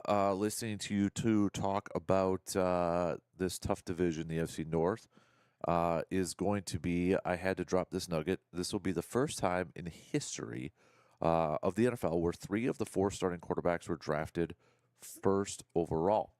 Whatever you or anyone wants to say about that is up to them, but I consider that to be astounding. The first overall pick in 3 of the last 10 drafts are in that division. That's a good nugget. Look at So Goff, Surveyor then going Murray, deep. and then Caleb Williams. Yep. And we got the best one of them, J Love. You think so? No. Who would you pick then? God, I don't even want to say it. I can't say it. I'm going with J Love. I would not trade J Love off our team. I think he's perfect for what we have. And any J Love haters out there, go cheer for Kyler. But I think, and it was a very small sample size, but the arrow's just pointing straight up for that idiot down in Chicago. I think Caleb Williams is the real deal, and I hate saying that, but Iceman? he's got it. And I thought, watching him cry in the bleachers when he was with USC, I thought there's no way painting his nails, doing all, he's just a different bird, man. And the kid can play football. And I hate it because I can't stand the Bears. I would be curious. Maybe Surveyor can look this up. How many starting quarterbacks in the league right now are first-round picks? Obviously, the North are all 4. Right. And we don't have time for me to try to figure that. Obviously, 49ers don't have one because Brock Purdy, we know Sam that story. Darnold was. Sam Darnold was. Matthew Stafford was. Geno was not with the Jets. Jackson Dart was. Yeah. Bo Nix was. So it's got to be a fairly high number. It's got to be a high number. Now I'm good job, Surveyor. You got me intrigued here. Malik Willis was not. although he was thought of, but he was not. Josh Allen was. Aaron Rodgers was. Aaron Rodgers was. Yep. Are we going to factor in Deshaun Watson as a starter for Cleveland? No, That, he is the starter, right? yeah. So you gotta. Okay. Well, yeah. So Dolphins, Yep. Jets. We talked. Dolphins, Jets. Drake May. Drake May was a first rounder. Yep. Joe Burrow. Joe Burrow was a first rounder. Aaron Rodgers. Lamar was a first rounder. Lamar. Colts, Daniel Jones was a first rounder. CJ Stroud was a first rounder. Titans, Cam Ward. Yeah. First rounder. Trevor Lawrence. Yep. Herbert. Mahomes was Mahomes Yeah, was a Mahomes, first yep. rounder. Kirk Cousins was not, so I guess we'll count that one. But they've got one. They got one. And then Bo Nix. And Bo Nix. So you're talking 29, 30, depending on how you. Is that right? Yeah, that's quite a few. Did we go to the national? Jackson Dart. Jalen Hurts Dan, was not. Hurts, nope. Dak was not. So there's a couple more. So we already touched on the NFC North. Saints was not. Nope. Baker was. Baker was. Tua was, if we count him as a starter. Bryce Young Yep. was. Was Penix a first rounder? Yep. Okay. So, yeah, either way. Unless Jack Strand becomes the starter from Bloomer. That I don't see happening, but that'd be pretty cool. Mm-hmm. Yeah. Crazy. That's quite a few first rounders. Yeah, if you think Now, about it. first overall picks. We don't need to go through that, but that No. good nugget there by Surveyor. Mm-hmm. All right, we got to take a quick break as we are almost to halftime already here. Almost 2 hours in, but we got 2 more to go. We got more baseball talk, more football talk. Send us your topics, questions, conversation pieces, some what ifs, and what are we doing here Wednesdays? We'll get to those. Hit us up with that message on the Shoe Doctors bullpen line, 715-830-1912, or you can hang out in the Section 105 chat. Quick break as we'll be back to wrap up the second hour in just a few minutes.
I think I counted correctly, but I counted 25 teams. If we count the Mendoza, I forgot about Jacoby Brissett for the Cardinals. Oh yeah. So he's not a first rounder. No. So I think it was 25 from what I counted. Every time I see Cardinals, I still think Kyler Murray, even though I do he's too. across that river. I do too. If he was still with him, then all right. Then you got JJ. Who's how many teams? Here's another one. We're getting down in a weird path now. Are the Vikings the only team that has 2 first-round quarterbacks? That's a great question. No, they're not. Chiefs, Justin Fields and Patrick Mahomes. That's right. That's right. Now you got. Gosh dang it! I'm gonna have to go back and do some more research. Think are those the only 2 now that have 2 first-round quarterbacks? Yeah. Trying to think. No, they're not. When was Taylor drafted? I don't know, but is Trey Lance still with the Chargers? No. Or yes, he is. If Trey Lance is with the Chargers, there's 2 there too with Justin Herbert. We're getting down to he's with the Chargers. So now we're getting down a rabbit hole. Good job, Sir Bear. Trying to think of that. I think it's kind of an interesting thing. Trying to figure out. That's one guy. We talked about quarterbacks yesterday, and first round quarterbacks because I disagree. There was I saw a clip on ESPN where Mendoza is a talking point now because he did have a good preseason game, and now people are saying, well, should he start the season over Kirk Cousins? And I get it. It's a result-based business, and you want now, instant. And these coaches are put in tough positions when you have a young quarterback and, developing and that. But quarterback is such a thing where if you don't have that right system or he ain't ready, I mean, their career could be over with. Like Alex Smith is one of the luckiest quarterbacks probably ever. Because, let's face it, when he first started with the 49ers, it was not a great situation over there. And a lot of other former first-round picks probably could have been casted after 3 years. Baker Mayfield the same way. Sam Darnold. But you think about, those 2 guys especially. I mean, Baker, after the Browns debacle, gets shipped to Carolina where he's competing with Sam Darnold. And then he gets just cut, and the Rams pick him up and plays one game. And is in a quarterback battle with Kyle Trask with the Buccaneers, and now we're talking about he might get over $50 million a year. Trey Lance to me is such a what if. Yep. I mean, that guy is a top 5 pick, and we've only seen a few games that he started. Has he gotten a legit shot? Has he gotten a legit chance to be a starter in this league long term? Yeah, it's kind of a canon. I mean, Shanahan had his hands on him. Yep. So you got to wonder, right? Because he has all kinds of talent. He showed flashes of it in the NFL, but getting beat out by Purdy, and now maybe it's good to sit in San Diego and learn there from Harbaugh and sit behind Herbert. But yeah, what's going to happen? I on a dynasty league I'm in, I stashed him. Because I think if he gets a shot, I think he can do it. But yeah, the NFL, they don't. There's a development problem. Yeah. And we don't see it in Green Bay because we develop our quarterbacks and replace legends. But you look at Minnesota. I mean, they've struggled to develop quarterbacks, and if they could have one and develop one, look at J.J. McCarthy. They're giving up on him. They threw him out too early, and they're giving up on him already. And hopefully he gets a chance to turn it around. I mean, granted it's the Vikings, but. You want to see these players have success, and yeah. I think that for every Peyton Manning, even Peyton Manning struggled in his first year, So, yeah, I really think a lot of these. Baker Mayfield's a perfect example. Everybody gave up on him, and look, he's got the talent. He's doing it. He's proven it. Mm-hmm. But you got to give these players time to develop. Geno Smith was a second-round pick. He was the first quarterback taken in that draft when he was selected, though, and it didn't work out right away with the Jets, and then he just kind of hung around as a backup quarterback and then got a shot with Seattle and ended up playing decent enough to get a sizable contract. So over there, we'll see what he does with the Jets this year because it didn't work out with the Raiders last year, but that might just be another example of the talent around him. Right. So So do you want Mendoza with that? Because the talent didn't shift over That's 1 where, year. like, you bring in Kirk Cousins for a reason. Right. There is no problem sitting a guy. I get it. He's the first overall pick. There is no problem sitting him for just come out right now and say Kirk Cousins is our starter. Yep. And then there's no timetable. Okay, you get halfway through the season. Remember, Justin Herbert was not declared a starter right away. Why did Justin Herbert get entered? Do you remember how he first got started? Oh, Tyrod Taylor was the starting quarterback, he was correct. and he got pain injection, the needle. Oh, remember, yeah. popped the lung. The lung, yep. Justin Herbert had to start, and then the rest is history. Right. But Justin Herbert wasn't even a starter. Correct. There's no problem. You're not doing any damage Right. by sitting somebody if you're not comfortable. You could do damage if you start them when they're. But I will give, like, Drake May, I thought him starting his rookie year with that bad Patriots team was going to be awful, and kudos to him. But I think a lot of it probably helped with new coaching staff. After that first year, they spent a ton of money, and he was able to play really well after that. Yeah, they put a cast around him, and they had a good defense and everything clicked, but that's not the norm. I mean, Right. but the problem is everybody sees that and thinks we can do that, and it's again, it's not the norm. Right. Right. Typically, these players come in, they're the highest drafted, right? Well, when the team's picking you first, fourth, fifth overall, they're doing that because their roster's junk. They stunk the season before, so you're coming into a team that's not loaded. Right. It's not Tom Brady taking over for Drew Bledsoe with a Super Bowl roster. So it'll be interesting to watch them develop. All right. We're 2 in. We got 2 more to go. It's halftime. We'll be back after these news updates.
All right, we are back from Green Bay. Third hour kicks off right now on this Wednesday morning of August 19th. Thanks for hanging out with us and tuning in, however you're tuning in, wherever you're tuning in. Like our good buddy Mark, who is texted in saying, great show this morning, guys. Taking a long drive north this morning and glad to have you guys keeping me company. Well, thank you, Mark. Yes. Give a shout. You know. Thank you, Mark. There you go. Is So, that our baseball buddy, Mark? that is our baseball buddy, Mark. So exactly. Baseball coach Eau Claire's ever seen. You were telling me about that the other Phenomenal. day. Phenomenal. So, now you're gonna make him blush. Yeah. So, well, if your wife is riding along with you too, tell her we said hi as well. Yes. So, Donna's great. yep. Thanks to Chad. Not you, different one. Texted 6 teams have 2 first-round quarterbacks. Good dig by Chad on that one. It We had to originally look was that up. 7 because Bridgewater, I forgot, was with the Lions. Oh yeah. But then he retired. So, but yeah, it's the Rams because they just drafted Ty Simpson. Bengals, Joe Flacco. Giants, Jameis Winston. Colts, Daniel Jones, Anthony Richardson. Rams, we knew, and the Commanders, Marcus Mariota. Yeah. I forgot about Mariota. Yep. So That's a good pull. and then actually, wouldn't it be? Was there? No, we got to throw the Chargers in that list too. Chad, we got to throw the Chargers in there too. Oh, Trey they made it? Lance Yeah. and Justin Herbert. Herbert. So that would be 7, right? Wouldn't that be 7? No, I have to go through it. So, Gosh dang it. Levi with a quick text here this morning that says, most embarrassing sports moment that a professional athlete should never make. Number 1, throwing the baseball in the stands with runners on and only 2 outs, dropping the football before crossing into the end zone. I concur with both of those. What would be some other ones? If you're a basketball, shooting in the opponent's hoop, right? You're on Yep. defense, you grab the Throwing- rebound, and you just kind of throw it up there. Right. Running to the wrong end zone. Yep. Would that be kind of the same for hockey too? Just like scoring? Yeah, You're a hockey guy. Yep. So. You can score on your own team. I've seen it happen a number of times. Luckily, never did it myself. That'd be a good list. What are some of the stuff that's actually happened? Yeah. Bonehead plays. Bonehead plays, most embarrassing sports moments. Because I think a lot of that was just probably Rodriguez, like, let's just get this thing done. Oh, yeah. You're just getting pounded, and it's like lose track of the outs. That would be more embarrassing for it was not a good look, but it would be more embarrassing for me if it was a close game. Oh, yeah. Oh, then it would be awful. You know, it's like I think he was so checked out. He's like, let's just get through this. This is why am I here? Why are we doing this? Why are we still playing this? Get this thing Surveyor says double doink. The double doink. The double doink. I could still hear that from that game. I can still hear that. Doink, doink. Oh, man, Crazy. I'm so happy with that. Matt Nagy's face, that's ingrained in my memory too. So, but yeah, what are some of the other more embarrassing ones? As a fan, like Steve Bartman. Ooh, that'd be a good one too. Like a list of most embarrassing things you've done as a fan, Yeah. or that a fan does. Drops an easy pop up. That guy is drunk. He's the streaker guy. Yep, Oh, we could probably come up with a good list. yeah. What are some of the most embarrassing plays? You got to think of, I mean, because when they happen, it's like, oh my goodness, but then you got to think back on them. Mm-hmm. Yeah, There's some good ones out there, but yeah, I don't even think it's embarrassing. If you're dropping the ball before the goal line, gosh, do I hate that. I hate that worse than a position player throwing 38 miles an hour. why is what I would Yep. just say. Like, why? What is so hard about holding the football and running through the end zone? It's not cool, Dan. And just like just dropping it like a sack of potatoes, like it's late. Like it's so hard for me to comprehend that. Right. Why? Why do you do that? I don't get it. Speaking of which, if we're just kind of, it's not. I know it's not a grind my gears Tuesday, but can we, for some reason, I don't know why this is brought up. I think I saw it in a preseason game. It still bothers me since we're talking about the ball crossing the goal line. Why? You could have a goal line stance. You could be at the 1, and your quarterback jumps over the pile. The tip of the football crosses, gets punched out, but it's a touchdown because the football crossed.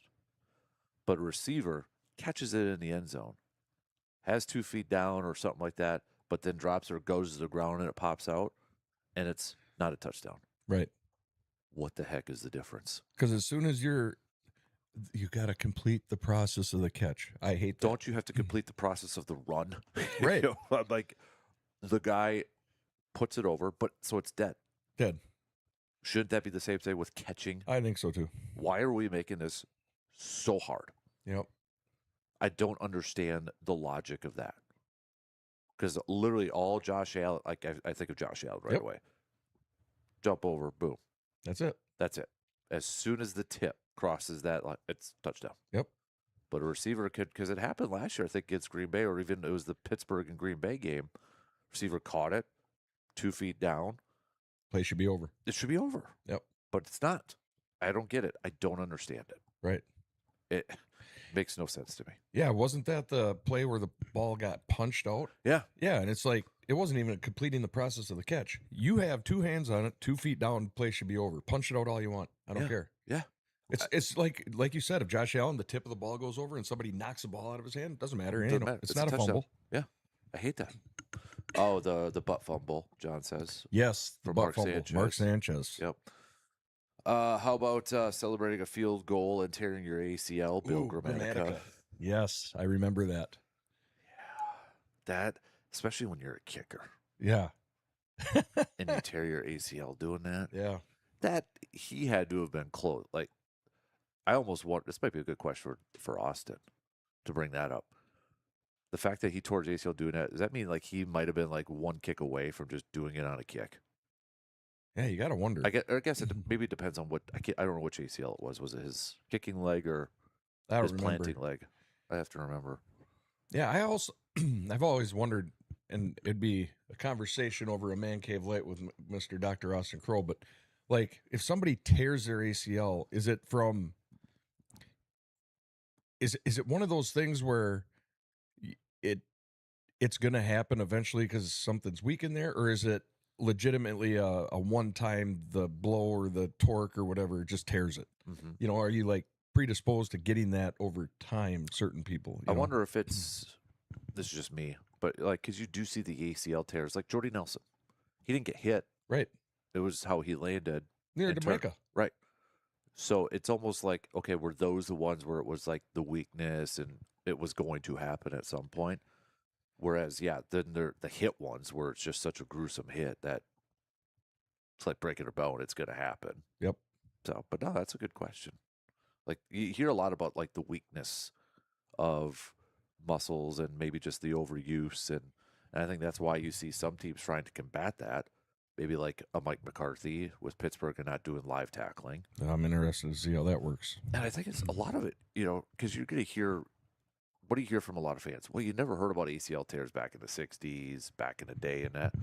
Those guys didn't work out in the offseason, though. Right. Where these guys work out constantly. They're in the weight room. They're doing something. And you have to wonder, is there a little bit of that, okay, that's putting more pressure on your body, and it's just weakening those muscles and opening up the possibility of taking your ACL. But what are you going to say? Yeah, I'm not going to do that then. But then you're behind the 8 ball and you're not as strong or as fast as the next guy. Right. Yeah. I mean, athletes are, you hear it all the time, bigger, stronger, faster, right? But tendons in the body are the same as they were 200 years ago. Mm-hmm. So you get these much bigger, stronger muscles pulling on them. I mean, it's just something's got to give on some of these guys, you know? And Yeah. unfortunately, that's the price you got to pay to play the game sometimes. Yeah. Yeah. I mean, whether it's an Achilles now or an ACL or Tommy John, who just passed away a couple days ago. I didn't realize he was only 83. He seems like he'd be older, right? Yeah. Just because of like, oh, maybe it's because it's named after him. Right. You know, but yeah, only 83. So, but again, that tells you that injury wasn't very popular, that type of injury back in the, I mean, when you have guys, but at the same time, were they throwing as hard besides Nolan Ryan? Right. No. They weren't throwing 105 like the Miz. They were probably throwing just 38 either, like last night. So I can promise you nobody's going to tear anything, not going to need Tommy John throwing 38 miles an hour. no. But it's so unique, I think. And I graduated with a kinesiology degree, so that's the body movement. Yeah, movement of the body. But it's so weird, like, because we've had this question. People have asked it for Dr. Crow. Why do fast pitch softball players never have Tommy John? Because it's underhand. But then it's the overhand. Just that difference could really shape a career and really crazy. affect a career. All right, tell you what, we got to take a quick break. We'll regroup here. But hey, keep sending those on over. All right, text them 715-830-1912. Is it Kirky on the video stream? Someone getting injured post-celebration is always a good one. Not like the Devin Williams one where you're just an idiot and you punch a wall when you're celebrating and then you can't play the rest of the postseason. Yeah, that was dumb. Ugh. All right, we got to take a quick break. We'll be back with plenty more after these few words.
So we came up with a few more during the break of embarrassing. That was a good topic question. Was it Levi that texted that one in?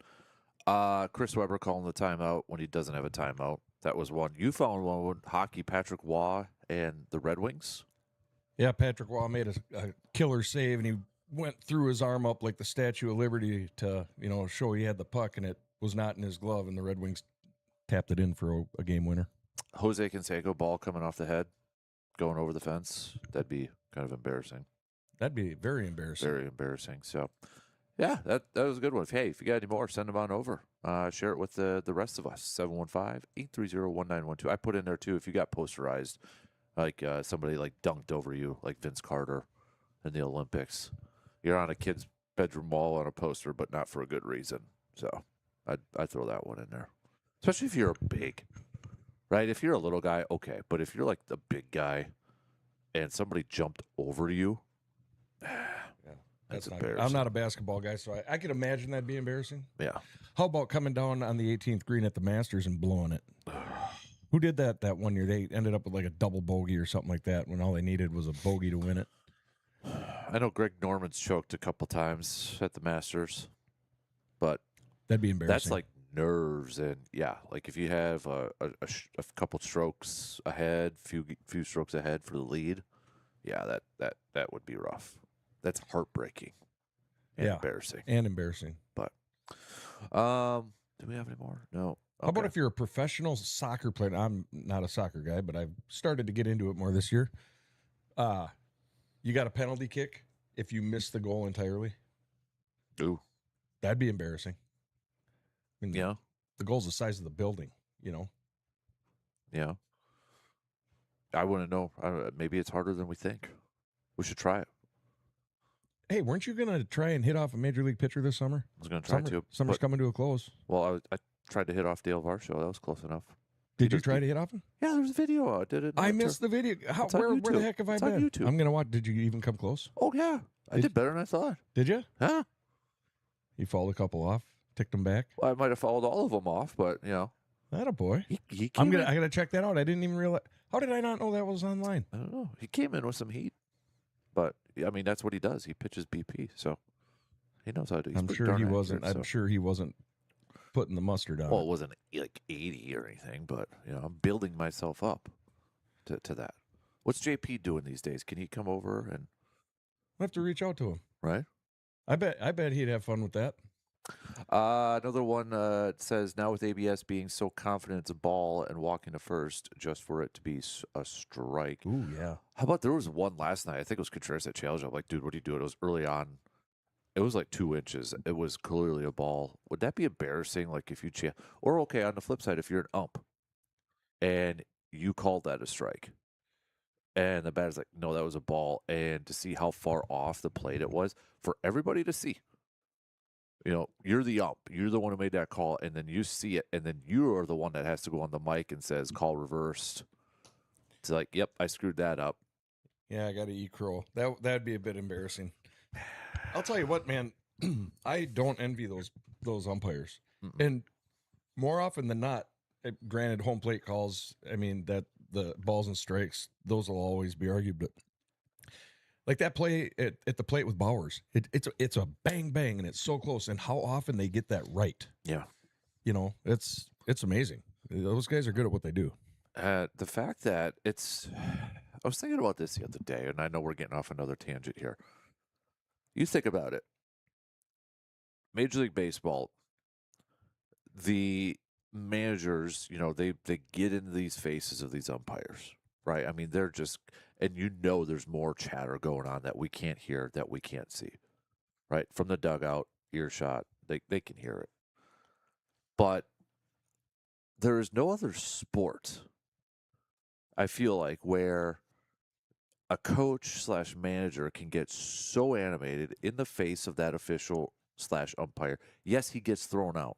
But even after he gets thrown out, he is in there, he's in the face, and really there's no suspension afterwards. Right.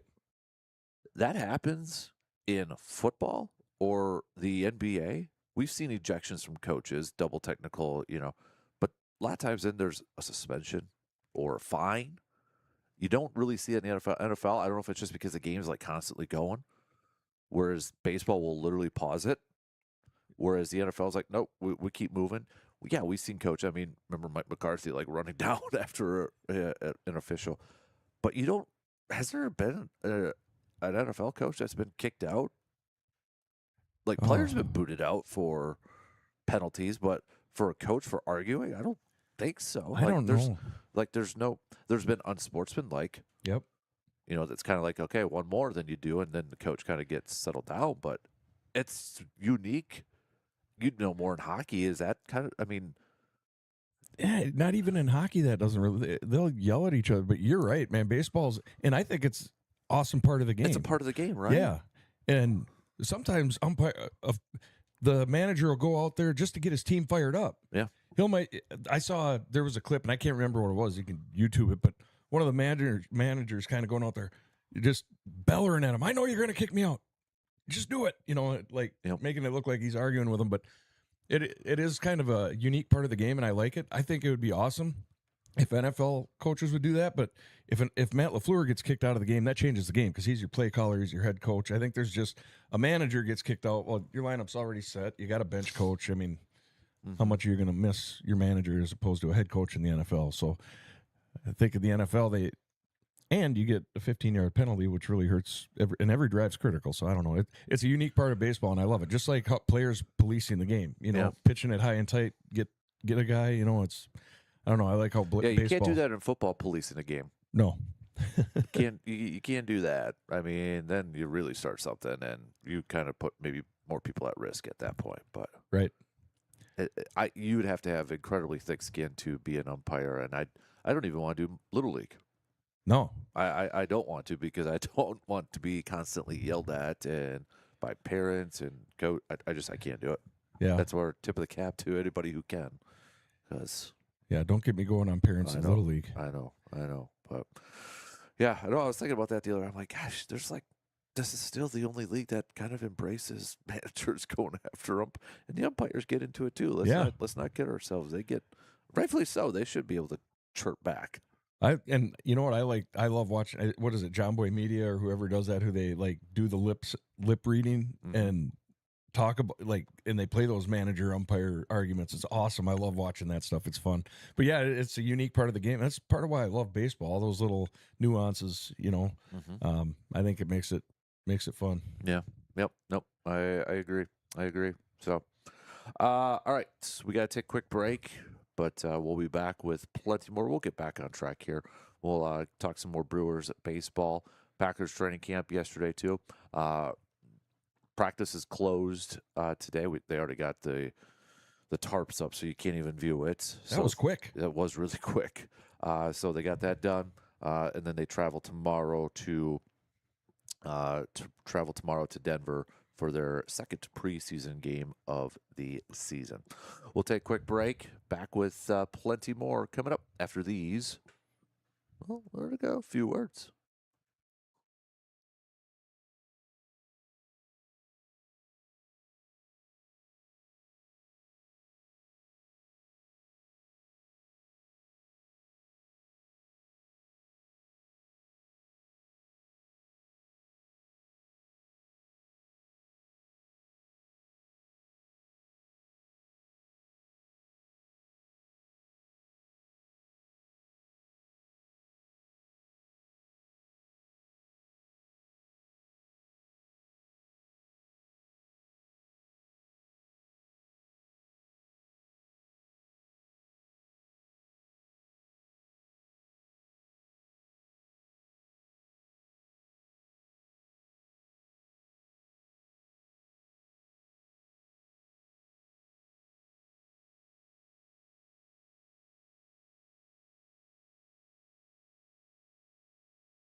All right, we are back live from Green Bay here as we were at training camp yesterday. And Zach, I'll get to your question here in a second. Our good friend John challenging me to try to take on some of the blue gold softball pitchers. So I probably couldn't get a hit off them. Oh, no way. I would rather take a Blue Gold's baseball pitcher than a softball pitcher. Yeah, okay, yeah, there you go. There. Oh, you don't need to have me on the video stream. There you go. So, Zach asked, let me bring it back up here.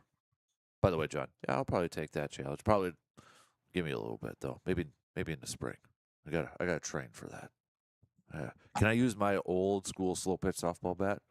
I don't care what bat you use. Zach says, Dad, what was the coolest thing you got to do yesterday? I'm sure the whole experience was incredible, but what was your favorite part? You asked something similar. I did ask you the same thing. Yeah, you did. And it's probably not that big of a deal to a lot of people, but I'd probably say that just being in the what am I trying to say? Media room, press conference room, and getting asked those questions. So I will say the locker room is not as big as what it looks like. No, It looks like it's huge. It's not that big. it was pretty. The old one was pretty big. Yeah, But I mean, it looked like they pimped out the locker, made everything bigger for the players. So there is different parts to it too, I should say, because there was guys coming in from probably the cafeteria dining part and all that. So I mean, just where the lockers were themselves, I mean, it was a big space, but I don't know. I guess I thought it was going to be a lot bigger than what it was, but no, it was still really cool in there.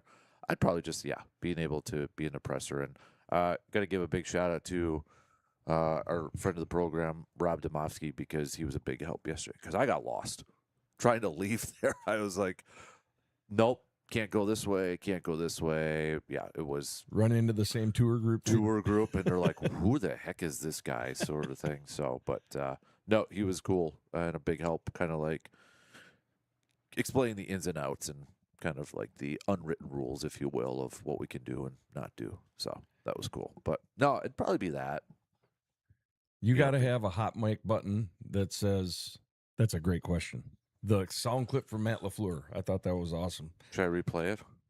Well, I don't think, the audience changes over throughout the time. They might not have heard your interview. So I think you should end up playing both of those again. Both those questions. I think it was really cool to hear. And like I said earlier, I think you did a really good job. And you're going to end up going back again and do this for games and stuff. So this was kind of like your first shot at it. And when you get your first question asked to Matt LaFleur and he's like pausing, he's like, "That's a great question." And he got a big smirk on his face because, you asked them questions that were going to make them think and give you a real answer. So I thought you did a great job. And that's one of the things I like about listening to this program is when you have your interactions and your interviews, that's always good because you come up with unique questions. Well, thank you, sir. All right. Here's LaFleur yesterday, probably wondering who the heck is this guy sitting to would be his right. So this was I just asked LaFleur yesterday. Probably can't hear the question the greatest, but I just asked him, if Tucker Kraft, who said the other day that he's probably going to be beginning the season on a pitch count, or maybe at least playing half the season on a pitch count as the play caller, game planner, how does that, how much of a challenge is that for him? So this was Matt LaFleur yesterday.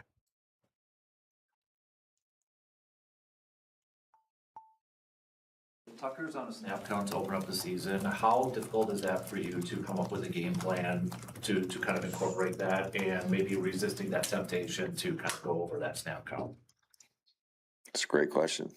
I would say this, that, I mean, you got to be able to adapt and adjust in this league. And certainly anytime a guy's coming off a significant injury, you got to think it's not a sprint, it is a marathon. The season's long, and we need him for the long haul because, I mean, you guys saw practice the other day.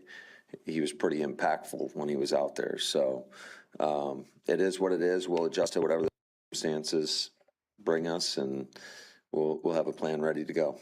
All right, so there you have it. That was Matty LaFleur yesterday. Somebody needs to make the shirt. That's a great question. Absolutely. Somebody That's a get great it done. question. Somebody get it done. Make the shirt. We're gonna have to do it. Got to get that drip. Yep, definitely. But you mentioned Tucker Craft yesterday too. I'm not. I don't. Is it unfair to have super high expectations with Tucker Craft this year if he's on a pitch count to begin the season? Like, what should the expectation be with Tucker Craft this year? We know he's going to have a contract, but he is coming back from the ACL injury. I feel like maybe some fans are going to have super high, and if he doesn't hit it, they're going to be like, well, that was, an awful year, and what's wrong with him? His ACL has obviously changed him as a player. But should we lower the expectations? Like where should that line be? I think out the gates. So I think it's a little bit twofold. I think when he's on the field, he's going to be dominant. But I also think they're not going to have him on the field as much as we'd like to see. So I think when he's out there, we're going to get Tucker Craft. From what I saw yesterday, he does not look like he is slowed at all. So, but I think by mid-season and towards the playoff run, hopefully there's a playoff run, I think he'll be back to full-blown Tucker Craft. I think we just got to temper expectations for the first month or two of the season. I do too, and I think we can't assess, grade, however you want to describe it, I think just based off the numbers alone, the stats alone. So we can't sit there and say, okay, if he doesn't get 1,000 yards, he it's like, wow, that was an awful season, or wow, that ACL injury is really, screwed him up. We can't box score scout it. No, we can't do that with Kraft here. I'm sure some people are going to be like, well, hopefully he plays every single game, plays all 17 games. But we can't sit there and look at 17 games and say he gets 500 receiving yards. I'm sure they'll be like, well, way to make him the top 5 paid tight end, and he can't even put up we can't look at that for his impact. We just can't. You have to actually look on the field. And it's kind of the same with Watson, isn't it? Yep. Whereas Watson, a lot of people were very critical of him because numbers-wise, they just straight up look at numbers. But you could tell there's a huge difference when he's on the field, how that offense flows, how that offense moves. And I think that's the same approach that you have to have with both Kraft and Watson. I agree. More so with Kraft this year because of that ACL injury. 1,000% agree. And I think you can't box score scout them, like you said. And both of them, Watson and Tucker Craft, change how the defense can play them. Yeah. And you see it when Watson's out. They'll put 8 guys in the box. They'll bring people in. I mean, they have no fear of being beat over the top. Watson comes in, and that defense spreads out. So and I think it's going to be the same thing with Tucker Craft. He takes the middle of the field. If he's not in there, defenses can do what they want, but they have to respect where Tucker Craft's at. Right. So I think get them both on the field at the same time, and that just opens up things for Golden and everyone else. So I think, you definitely can't box score scout either one of those. It drives me nuts. People, Watson's never on the field. Well, he for 2 years he was healthy outside of his ACL. Yep. And that's a freak injury. It wasn't because he has weak hamstrings like he had the first couple of years. It appears he's fixed that. Right. So yeah, we'll see. I hate the box score scouting in NFL. Mm-hmm. Yeah, I have this. I don't know how to describe it. I have this feeling, I have this fear almost that there's going to be a super high expectation on a lot of people as soon as that contract gets signed from Tucker Craft, which I think a lot of us assume and think it's going to be before the season or right around the beginning of the season. And if he doesn't just dominate that first year, people are already going to say, is it fair to say there's more pressure on Watson this year than Kraft? Because, okay, we saw Watson return last year, played really well. He's coming in with a new contract already. Is there a little bit more pressure on Watson with that? And it's not even it's a decent sized contract, but it's not like he's a top 5 wide receiver. No, I don't think there should be pressure on either of them, to be honest with you. And yeah, Tucker Craft's going to get paid, and there's going to come expectations with that, but I don't necessarily think there should. Look how much Kyle Pitts is getting paid for Atlanta. Who's better, Kyle Pitts or Tucker Craft? You know what I mean? So, and Pitts is a good tight end. He's great, but he's not. I mean, the money some of these guys are getting, it blows my mind. But Tucker Craft's going to be worth every penny. Yeah. No, I completely agree, and I think he's one of the. You bring him in, he's a 4 down, 3 down tight end where you can leave him in line. That's the huge difference between him and Musgrave. Tucker Kraft is at least a really good blocker, and you can keep him in on running plays and passing plays and not kind of tip your hand to when that guy's in, So Can you who do you think our last, 3-down impact like playmaking tight end was? Because we've had splashes of different guys over the years, but since the days of March Murray and Keith Jackson, who's it been? probably one of those guys. Like Finley was a good tight end, but he was not, I would say, like in line, Right. Blocker. Bubba Franks, all he did was catch touchdowns in the end zone. Yep. Yeah, you might have to go that route, right? Yeah. Jimmy Graham didn't work out. Nope. Martellus Bennett didn't work out. Nope. Lance Kendricks didn't work out. So And the list goes on. Yeah. Is it possible? And I know this is your boy, but let's do a little kind of sort of what if. Look into the future. Is it possible that in 10 years, we're talking Tucker Kraft is the best Packers tight end of all time over Paul Kaufman? Oh, I love Paul Kaufman. That's what I'm saying. He was my first favorite player. I've got his jersey. I know you do. I think he could be. I mean, he's got every year he's improved and got better, and like he was dominating last year until he got hurt. Mm-hmm. If he and this is a lot of players, but like if this guy could stay healthy, man, I think, and just looking at him on the field, like I was 10 yards away from the guy when he was in the end zone. I mean, he is built like Gronk was. He is a massive, strong human. Dude is jacked. He walked by me in the locker room without his pads, and yeah, he's somebody you don't want to meet in a fight. Right. Well, it was funny because he was doing sprints. So my son and I, we were watching from that end zone opposite the Roush Center, right? Yep. And Kraft, the team activities were going on, and he was doing sprints back and forth across that end zone. And I looked at Braden, and I was like, no way am I getting in front and trying to tackle that.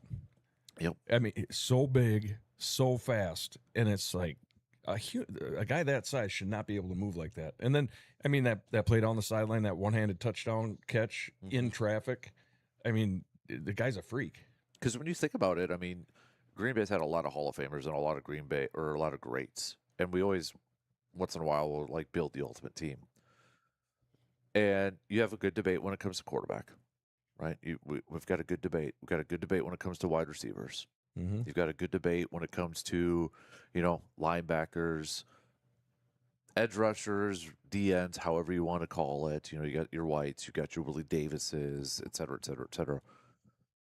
But really, when you come to tight end, it's usually just one guy, and it's almost by default, I feel like, and it's Paul Kaufman. And that's not a knock on Paul Kaufman. It is not a knock. It's just there hasn't been a great depth of from that position throughout its history, right? Right. So, I mean, I think it's very possible. I say 10 years because, I mean, that might be the end of Tucker Kraft's career, but would he be in that conversation at least in 10 years? If he plays like he did last year before he got hurt, he absolutely will be. Yeah. I mean, and it'll be cool. I've always enjoyed the tight end position. I love watching guys like Travis Kelce and Tony Gonzalez and George Antonio Gates, George Kittle, all these guys over the years. And it's like, God, I would love it if Green Bay had one, and we've got one of those guys. Mm-hmm. So to see our offense and how it might change, going through the tight end, I think that'd be really cool. Let me just really quick, because I know I got to take a break here, but I wanted to look at, because Kraft was in the 2023 draft. Excuse me. So with Musgrave, right? Yes. So Musgrave was the second-round pick. Right. Van Ness was the first pick. I know I asked Goody about that 2024 draft yesterday, but, I mean, if we look at this 2023 draft, too, if Van Ness plays up to what we have been seeing now at practice, which, again, if you're just joining us, Van Ness yesterday was awesome. Machine. He was awesome. So if he plays at a high level, okay, Musgrave, I think, is done. Most likely. Probably. The next second-round pick was Jayden Reed. After that was Tucker Kraft. Colby Wood's no longer there. Sean Clifford's no longer there. Dontavian Wicks was a good player, but no longer there. Carl Brooks is a part of this. Anders Carlson, Carrington Valentine. So, okay, maybe it's not going. But those at least 3 picks, potentially. I think when you come to a draft too, and that's the other thing too, I think a lot of people tend to be a little harsh on that every pick is going to work. Yeah, and they don't. No. If you get 3-4 picks out of a draft that are going to be starters for a while for you or contributors, that's probably a successful draft. Absolutely, especially when your team's a successful team. Right. Like if you're a playoff team like Green Bay and you've got 3 or 4, got 2, even 2 or 3 starters out of each draft class, that's huge. Right. All right, let's take a quick break as we will wrap up the third hour. We are cruising on through here. Continue to send us your texts, your comments on the video stream. We'll be right back in just a few minutes.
Just a few minutes left to the top of the hour. So coming up next hour, we'll get back to some more Brewers talk as we get set for Game 2 tonight between the Brewers and the Seattle Mariners. Brewers, of course, picking up that 22-0 win last night. Largest margin of victory in Brewers history.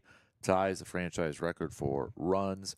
Ties for the most lopsided shutout since The Philadelphia Quakers took the Indianapolis Hoosiers to the woodshed, according to Adam McCulvey, 24-0 in 1887. Oh man, that's crazy. That's crazy. But watch tonight will probably be like a 1-0 game. Yeah. That's baseball. So we'll preview tonight's game with Dustin May getting his third start for his Brewers tenure, but Logan Gilbert's going for the Mariners today. And this is a Mariners team that's maybe getting at the point desperate for wins to try to remain in that playoff chase, because it is still wide open when it comes to the American League side of things here. But I think outside yesterday too from that game. Just good to see Kyle Harrison bounce back after kind of getting shelled. Was it the Padres, I believe? Dads. Yep. Yeah. Just to see him kind of bounce back. And, yeah, he had a pitch count up there a little bit. He was a little erratic at the beginning, the first couple innings. Pitches were a little bit off, but settled down nicely to give him 5 innings, couple hits, no earned runs, 8 Ks. So, because he is going to be a big, big reason, hopefully, for why the Brewers make a deep postseason run. Part of that reason. So. Absolutely, and it's good to see him bounce back. And really, the entire pitching staff, no one's really had clunkers after clunkers. We've had a couple, and they've been bouncing back. So good for Harrison. 5 strong. He got the pitch count up, like you said, but 8 Ks in 5 innings. I'm happy with that. I'll take that. Yeah, Shane Drowan came in relief. So if you're wondering, does that mean he is officially moved back to the bullpen? No. That is not the case, according to Pat Murphy after the game. Brewers still plan to use a 6-man rotation. The plan is that he's tentatively slated to start Sunday against the Braves, which means Friday will be Jacob Mizorowski, Logan Henderson Saturday, Shane Drowan then on Sunday. So still going with that 6-man rotation, which I'm glad that they're still doing the 6-man rotation to try to keep these arms fresh. Maybe this was just last night, get a little work in, but also, all right, just remember what it is like to come out of the bullpen, because I think that's going to be his role when it comes to the postseason. Most likely, and I think he'll be. I hope he embraces it. It didn't seem to bug him last night, so no, because the bullpens. I think the bullpen is going to be just as important, if not more important, than the starting pitching once we get to the playoffs. Yep. We've got a quick message on the video stream. John says the most embarrassing play in sports history, the Javi Baez play against the Pirates, where the first baseman, instead of touching the bag, chased him back home, threw the ball away, run scored. I remember that vaguely too. That is quite, and I forgot about that until John put that on there. That is an embarrassing play. Touch the bag. Touch the bag, man. just touch the bag. That's what we learned that in T-ball. Right. Touch the base, man. All right. Minute and a half left here. So we'll get back to some more baseball talk coming up in the next hour. Don't forget, you can send us some what ifs if you'd like, some sports what ifs. Also, what are we doing here? If you want to send those on over. Otherwise, we'll keep it rolling. Or if you got another topic, question. I've had some good ones come through this morning here, so keep those coming. All right, keep those coming. Would love to get your feedback and such. So easiest way to do that, 715-830-1912 in that Shoe Doctors bullpen line. Or you can join the crew that is currently sitting in the Section 105 chat on our video stream. But happy hour coming up. So we'll get back to maybe a little bit more football talk here too as we wrap up the final hour here from Green Bay with some final thoughts from practice and maybe kind of an eye towards Friday's game, the second preseason game of the season. So as Packers will travel to take on the Denver Broncos. By the way, are the Packers worried about the elements and the altitude? Matt LaFleur simply said no yesterday, which it's a preseason. I don't think you can, not to downplay it, but they've done it before. They know what to expect. So Exactly. All right, we'll be right back.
All right, it is the final hour here, coming to you from Green Bay. Again, a big thanks to our partners from Home Oasis for being our training camp partners for this season. But yeah, we're wrapping up final hour here from Green Bay before we hop back into the mobile man cave and make our way back out west towards Eau Claire. What we'll kind of the happy hour here. We'll get back to some more football talk. We've got some more baseball talk as well. It is What Are We Doing Here Wednesday, so you can send those on over via that Shoe Doctors bullpen line with a quick text at 715-830-1912 or hang out in the Section 105 chat room. John says here quickly that with how elite Tucker Kraft has been playing after the catch, basically playing like a runway freight train, are the Packers actually underutilizing him in the passing game, or is his real value to Matt LaFleur the fact that his blocking completely unlocks the split zone run game, meaning his lower target numbers are actually a feature of the offense and not a bug? I don't think they're underutilizing him. No, I wouldn't say that. No, I wouldn't say that. I get what you're saying, Yes. though, John, and I think we saw. I mean, he was getting plenty of targets last year too. I mean, he was Yeah. going to be on pace to probably have over 1,000 yards within that offense last year. So I just think for this year, there's going to be for some a huge amount of expectation that I think we just let's let it play out. Maybe he does. Maybe he jumps out and maybe he has 1,000-yard season, which would be great. And maybe, he could be in running and not Patrick Mahomes winning comeback player of the year, which Patrick Mahomes probably already is going to win it because he's a quarterback and we all know that. But Yeah, we'll see. I think, John does ask a good question, though. Are they underutilizing him in the running game? And it kind of ties back to the question you asked Matt LaFleur yesterday. If he's on a pitch count and teams are seeing him coming in, are they bringing him in solely in passing downs, or are they going to mix it up and have him? Because if That's a you good want to point. utilize him while he's in there, what are they going to use him for? that's a good point. I didn't think of it that way. That's kind of tipping your hand Yeah. with how you utilize him. So we know he's a great blocker in line. Do you want to waste his snap counts doing that? Or Right. do you want to utilize him in the passing game because of what he brings to that table too? Yeah. You got to balance that, right? Yeah. Got to keep the defensive coordinators guessing. What is you said you had a what if? I do have a what if. And we talked a little bit in the first hour about, predictions for the NFC North and this, that, and the other. And I know my answer, and I don't think it should be, but Packer Nation can be fickle. What if the Packers failed to make the playoffs this year? Is Matt LaFleur is his seat heating up? Yes, I would say so. I know he's got the extension, but I think it's I don't think he goes anywhere after this year, after year one. And I know there's a lot to it, assuming there's no major injuries. If they miss the postseason, like if it's play based and stuff, yes, I would say it's hot. I think you have to with that window. Ed Policy can downplay it, and I get it, and I think he's approached it the right way. But if you don't make the playoffs this year, and there's not major reasons injury wise, and it's straight up play, he should enter 2027 on the hot seat. I would say so, 100%. Yeah. Yeah, because I know Packer Nation's going to be wanting heads to roll if we miss the playoffs. I will be too. I'll be complaining, but I just think the body of work for Matt LaFleur to this point has been impeccable. And I think, and you bring up a question too that will be asked, and I mean, who do you replace him with? Is going to be like who do you replace him with? Do you go with somebody, and I don't even know who you would do it, and I don't want to hear the Jimmy Leonard picks right now. I don't want to hear that one right now. Let's see how Jimmy does in Buffalo. But I will say this: if Buffalo goes to a Super Bowl and the defense is a big part this year, that those calls are going to be louder. oh yeah, absolutely. Louder. I don't think Jimmy Leonard is going back to the college game. He's finally a defensive coordinator. He is calling the plays as a defensive coordinator in the NFL. Why would you go with the college game with the mess that it is now? I don't care if Wisconsin's going to have an opening next year. I don't care. I don't think he should care about that either. No. He's made a name in the NFL. He's succeeding there. Live there. Why mess with NIL and transfer portals if you don't have to? Yep, the college game has gotten so messed up. I would, if I'm Jim Leonard, I would want nothing to do with it. Nope. And like you just said, if the Buffalo Bills win a Super Bowl and that defense is a big part of it, he'll be a head coach in the NFL 2 years from now. Oh yeah, You know, next year. he'll get interviews after this year. Yeah. for sure. Mm-hmm. He's already well respected and such. So yeah, that no doubt about it. So gonna go over it. We got somebody on the door. But all right.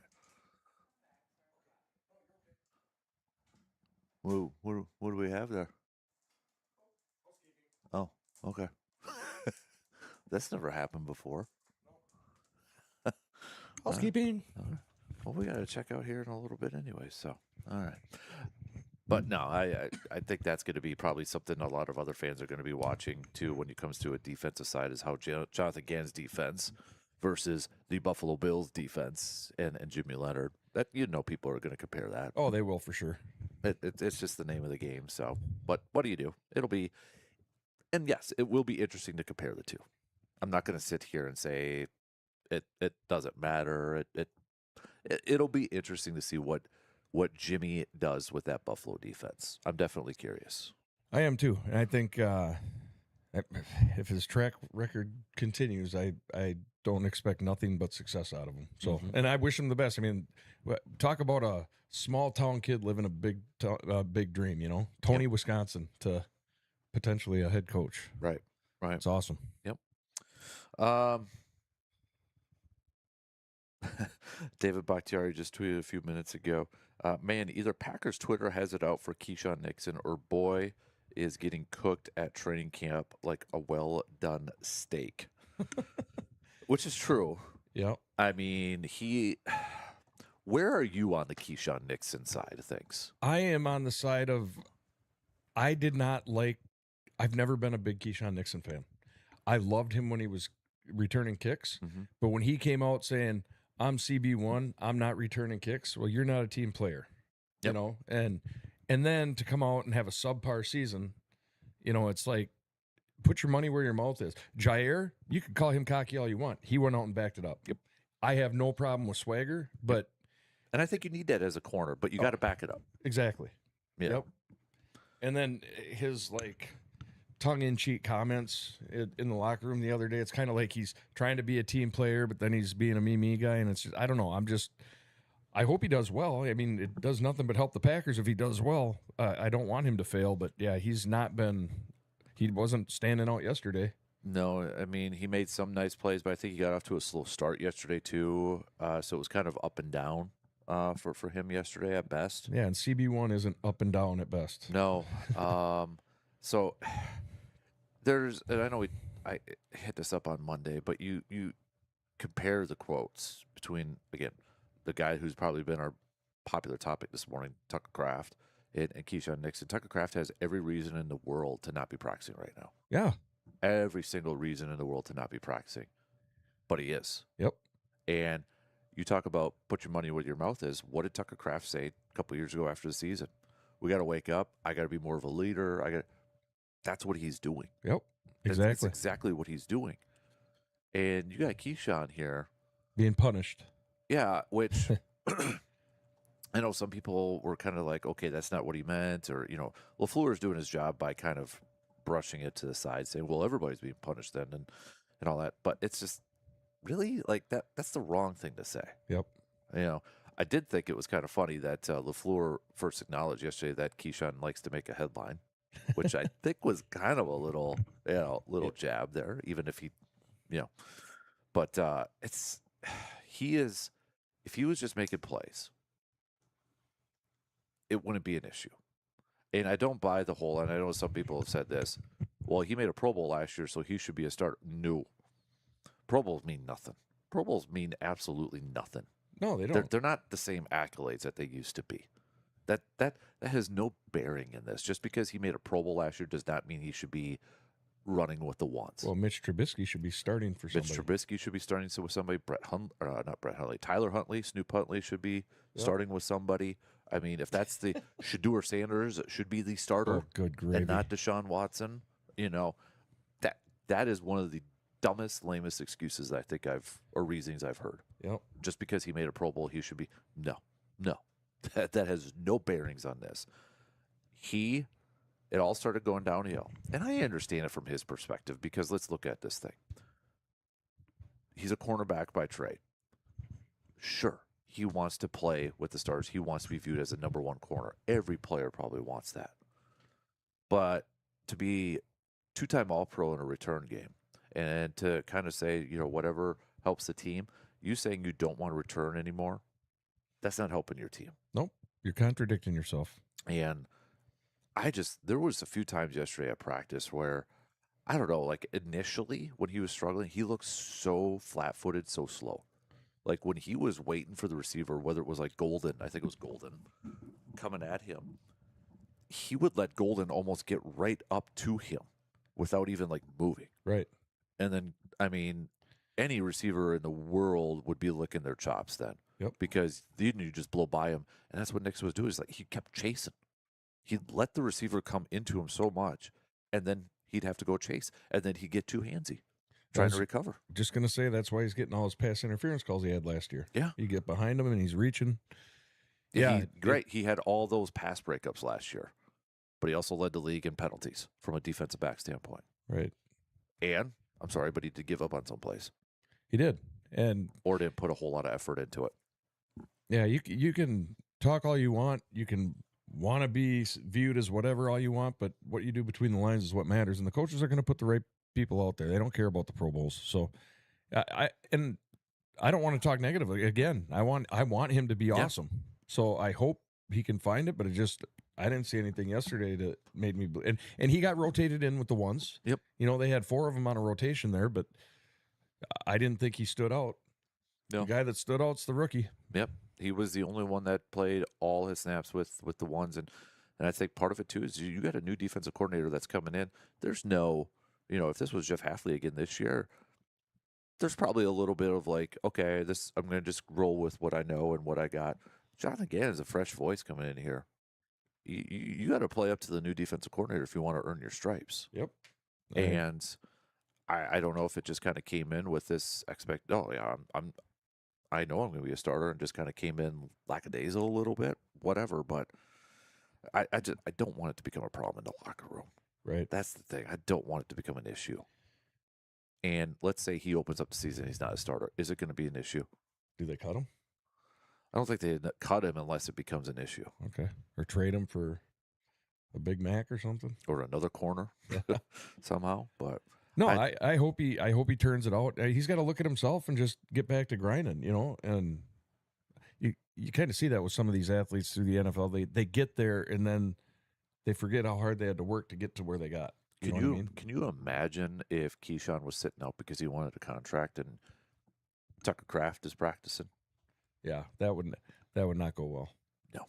Kraft, like you said, he's got the injuries coming back from him. He could be sitting. He's got the contract thing in front of him. He has every right in the world to be wanting to take care of himself and not expose himself to injury. And he's out there he's hunting. Yeah. I mean, and the thing is here too, is like Keyshawn has an opportunity in front of him. He'll be 30 next year, but he has an opportunity. He goes out there and just plays well. He'll get that contract next year. Yep. He'll get a 2-3 year deal with a few extra $1 million. If he doesn't embrace that opportunity, he's not going to get that contract then. Nope. It's not going to happen. I get it. The security part of it, he could get hurt and he's not going to get it. I totally understand that part, but did he play at a level last year that deserves an extension? I would say no. Nope. I don't. I agree with you. No. All right, we got to take a quick break. Back with plenty more coming up after these few words.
Brewers will be back at it tonight. Game 2 of their series against the Seattle Mariners. First pitch is at 6:40. You can listen to that game at on your radio dials, 105.1 FM, 790 AM. About 35 minutes prior. Pre-game coverage will begin at about 6:05. It's just a 3-game series with the Mariners. Tomorrow's game is going to be a little bit of a getaway day for the Mariners, if you will. That tomorrow's game will be 1:10. But then big series with the Braves coming to town for a 3-game series starting on Friday. But taking this one game at a time here for the crew, as tonight Dustin May is going to get his 3rd start here for the Brewers. And I think, we can only base it off of 2 starts so far from Dustin May. But he has, since we're talking about expectations, maybe exceeded the expectations just a little bit here with Dustin May, because he has looked the part. He has looked great. And I think he has firmly solidified himself as a starter when it comes to the playoff rotation, probably as that 4th starter. I think you're spot on. He's been a great addition, and I think we heard a lot about. I think there was more attention being paid to McGill in the for the acquisitions, but I think May has been lights out. He's been great. Yeah, Dustin May has been a lot of. I'm reading David Bakhtiari's tweets again. But, Dustin May, I love the energy that he kind of brings to, which fits this Brewers team. When you throw in a Mizorowski, you throw in a Uribe, you throw in Trevor McGill and those guys. So he fits that vibe, I think, with the intensity that he brings. And obviously being a veteran with this staff is going to be a big boost for him, for this team too. But I'm excited to see him continue to go out there and throw the ball really well, and hopefully continue to stack success and continue to put together some really good performances. Because like Kyle Harrison last night, I know his fastball was a little bit down in the early stages of the game from a miles per hour standpoint. But again, Dustin May is going to be a guy that's going to be counted on to be a big time contributor for this Brewers team to make a deep postseason run. So also from last night, let's give him credit. He got 2 more hits, and he made some great defensive plays playing shortstop. We were kind of talking about Joey Ortiz, dude. The guy is playing some really, really good baseball here. So his last let me bring it up here, scroll through. He had 3 hits again yesterday. Yeah. So I'm eating crow while you're looking that up. 2 hits and 1 walk. So he was on 3 times. Yep. Oh, he was on 3. Yeah. Okay. Yep. I remember him being on base 3 times. I was thinking 3 hits. I forgot the walk, but regardless, he's I'm eating crow because I didn't think he would turn it on like this, and he's been consistently improving throughout the season, and hopefully it continues into the playoffs. He, in his last 30 games, that's 92 at bats, 4 home runs, 337 batting average, on base percentage 392, slugging 576. This year, he is hitting overall 247, OPS 685, 6 home runs. But because that's slow start to the year, is kind of why that average is still down to a 247. But if I were to ask you at the beginning of the season, Joey Ortiz is hitting 250, would you take that? Absolutely. I would have jumped at that. Mm-hmm.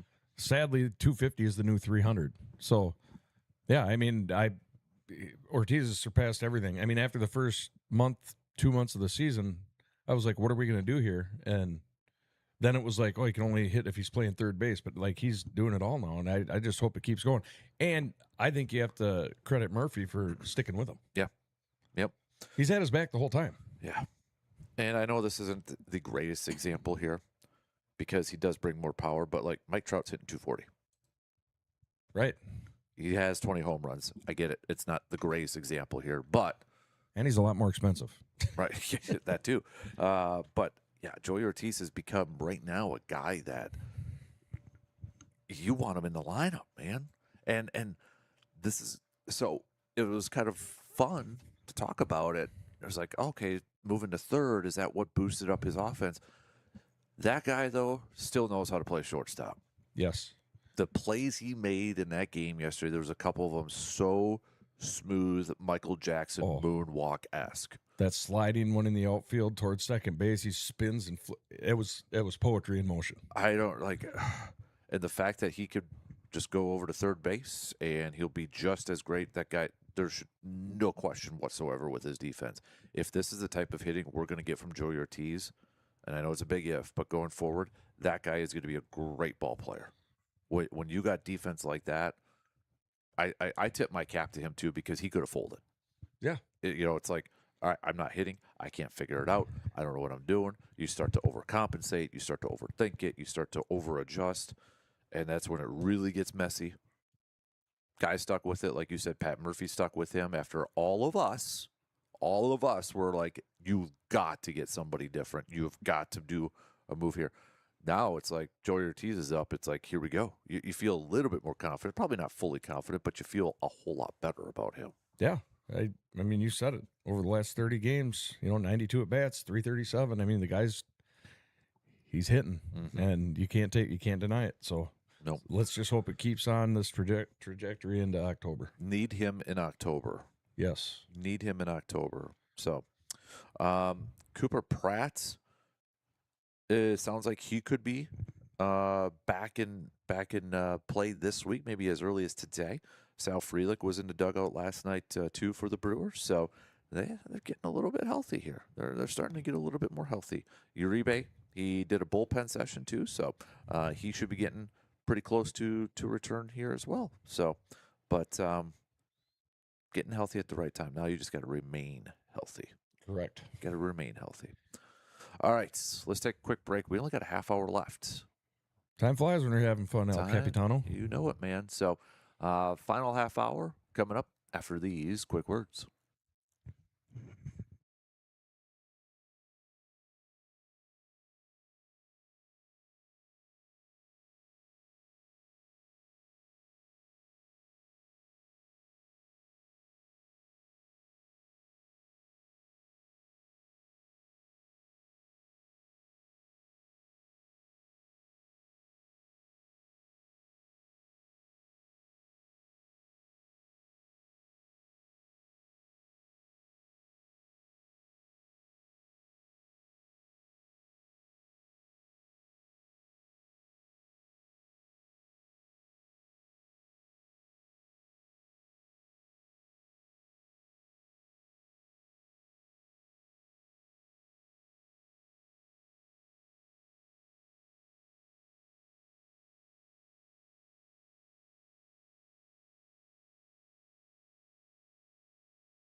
All right, final call for any what ifs, what are we doing here, questions, topics, thoughts, ideas. Hit us up with a quick text on that Shoe Doctors bullpen line at 715-830-1912 or check out the video stream. I think housekeeping really wants us out of here. It's the second knock on the door. Knock on the door. Check out. It's not till 11, guys. Come on. No. Brandon's mom is with a quick text. Great show, guys. Very entertaining. Hey, going to the Braves at Series this weekend. Go Brew Crews. I mean, Brandon's mom, you're getting one of those Hank Aaron replica jerseys. Ooh. That'd be cool. It's the old like powder blue Yeah. replica jersey. So Brewers have done. What night are they going? I don't know. It says this series, or this weekend. So I'm assuming that's a Saturday night game. So Replica jersey for Hank Aaron. Yep. Matt and I have been talking about. He was responding to David Bakhtiari's tweet about Keyshawn Nixon, and Matt said, "Here's what I've always said about Nixon. He's a fine CB2, but after Jair's career here fizzled out, Nixon was thrust into CB1 duties when that was never the intention. He's not a legit CB1, and fans react to his play not meeting his spot on the depth chart. Maybe I'm wrong, but I would counter that by saying, if you're CB1 and first of all, if you're CB1, you got to play like a CB1, regardless if it was your intention or the team that did you. But let's not remember, though, too, Nixon has also said he wanted to be CB1. Yep. And he wanted to be paid like a CB1. That's part of it. Yep. And that's the big part. Honestly, I feel like that is the biggest thing. If he didn't say anything about that, I'm sure there's still going to be questions and there's going to be some frustrations with his play, but maybe not as loud, right? But the fact that he went out there and said, I want to focus on this. I don't want to return anymore. I want to be a corner. I think it could be cornerback one. That put more pressure on your shoulders. Okay, you're putting that pressure on your shoulders. You're putting that on you. You better be able to Back it up. back it up. And he hasn't done that. Is he a CB2? I don't even know if I'd put him as a CB2, to be honest with you. Yeah, I would agree with that. Just watching yesterday, maybe CB. I don't even know if it's CB3 of the four. Was he clearly better than any of the other three? Right now, if I'm basing it off of what I saw yesterday, I'd put Benjamin St. Juice as 2. Yep, I would agree with that. And then is Valentine 3? Yeah, that's obviously for Gannon to decide, but Nixon's not a slot corner either. Nope. I don't think he has the speed and the footwork to be able to play that position. So, I think that's part of it. Is he? Yeah, sure. The Jair thing probably threw it in flux. There's no question about it. But the fact that he also that Keyshawn talked about wanting to be CB1, wanting to be paid, et cetera, that adds on to it. At least from me, I think from you too, and probably for a lot of people. If it was one of those from a depth perception that, okay, this is all we got, there'd still be a little bit of hate, but it might be directed more towards the front office type. And I think there is still frustration that they didn't do enough to address that. But hey, if Brandon Cisse goes out there and plays like he's been practicing and he was a second-round pick, don't worry. I don't care about second-round pick right now label. It doesn't matter to me. If he goes out there and he plays and he's a starter and he's a high-level starter, it doesn't matter if it was a first or second rounder. No. What matters is how you play. Done. Yeah, exactly. Take the draft. Take the round status off of that. Yeah, if the round status mattered, we'd be singing praises of Musgrave, not Kraft. Mm-hmm. So yeah. it's what you do between the lines. Yep. So I'm excited to see Brandon out there and perform at a high level, and that's what you got to do as a rookie too. Go in there and he could have been like, okay, I'm probably going to be 3, 4 on the depth chart. They signed St. Just, Nixon, Valentine are coming back. Dude went out there and said. He just went out there and balled, and he's letting his play take care of that conversation. Exactly. And that's what he's doing. And he's not the biggest dude either. No. I saw him in the locker room. I was like, oh, geez. It's like 5'11", something like that. He's like that. But 5'11", 200 pounds, I think. Yeah. But you see those guys, and you're talking about Tucker Kraft and how big he is, and it makes sense why guys go low.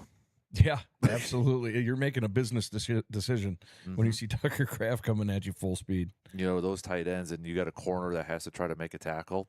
You know why they go low. They ain't going high. They ain't going to try. They can't wrap them up. No. You can't. It's no, because if they do, then we're back to that embarrassing thing. Right. Oh, Like- I was wrong. He's 6 foot. Okay. 6 foot, 189. Oh, boy. But talk about embarrassing, getting trucked over. That'd be. Well, That's wasn't it embarrassing. Valentine that got like stiff armed so bad? Was it last year, the year before? Somebody. That'd be another embarrassing one. Oh, yeah, yeah. I think it was Derrick Henry that did. Well, that's Derrick Henry, but What's still. more embarrassing, getting trucked by, Derrick Henry or a kick returner getting taken out by a punter or a kicker? Kick returner taken out by a punter or kicker. Derrick Henry is just a massive human being. Right. And I would almost give credit to the person trying to attempt a tackle that way. You get I mean, you lit saw up the by- size of Trey Smack in person. Now, you're an all-pro or highly named kick returner, and that guy takes you out. yeah. If I can't outrun him or out juke him or something, no. For context to the listeners, you mentioned how seeing Trey Smack in the locker room was like a middle school player. Yeah, like I was like, dude, this guy, like, he with his equipment and his helmet on, he looked like a very, very, like, young kid. Yep. It's just like I don't mean this in a big way, but it looked like the pads were too big. the helmet was too big. So just make the kicks, and I don't care. So Right. it is interesting to see how sometimes not every kicker is like the Sebastian Janikowski or what's the guy's name in Dallas?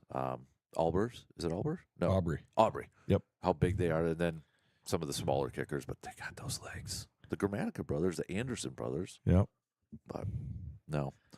Didn't see a whole lot from Daniel Whalen, but I wasn't watching punting too much. I wasn't either. What got me is when they were doing the kick return drills, they just had Smack kind of fake kicking a ball and using the machine to shoot it up. Yep. It's like, let him kick it.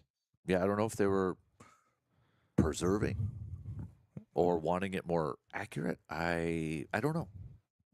Yeah, that was awkward. But yeah, I did see that too. I did see that.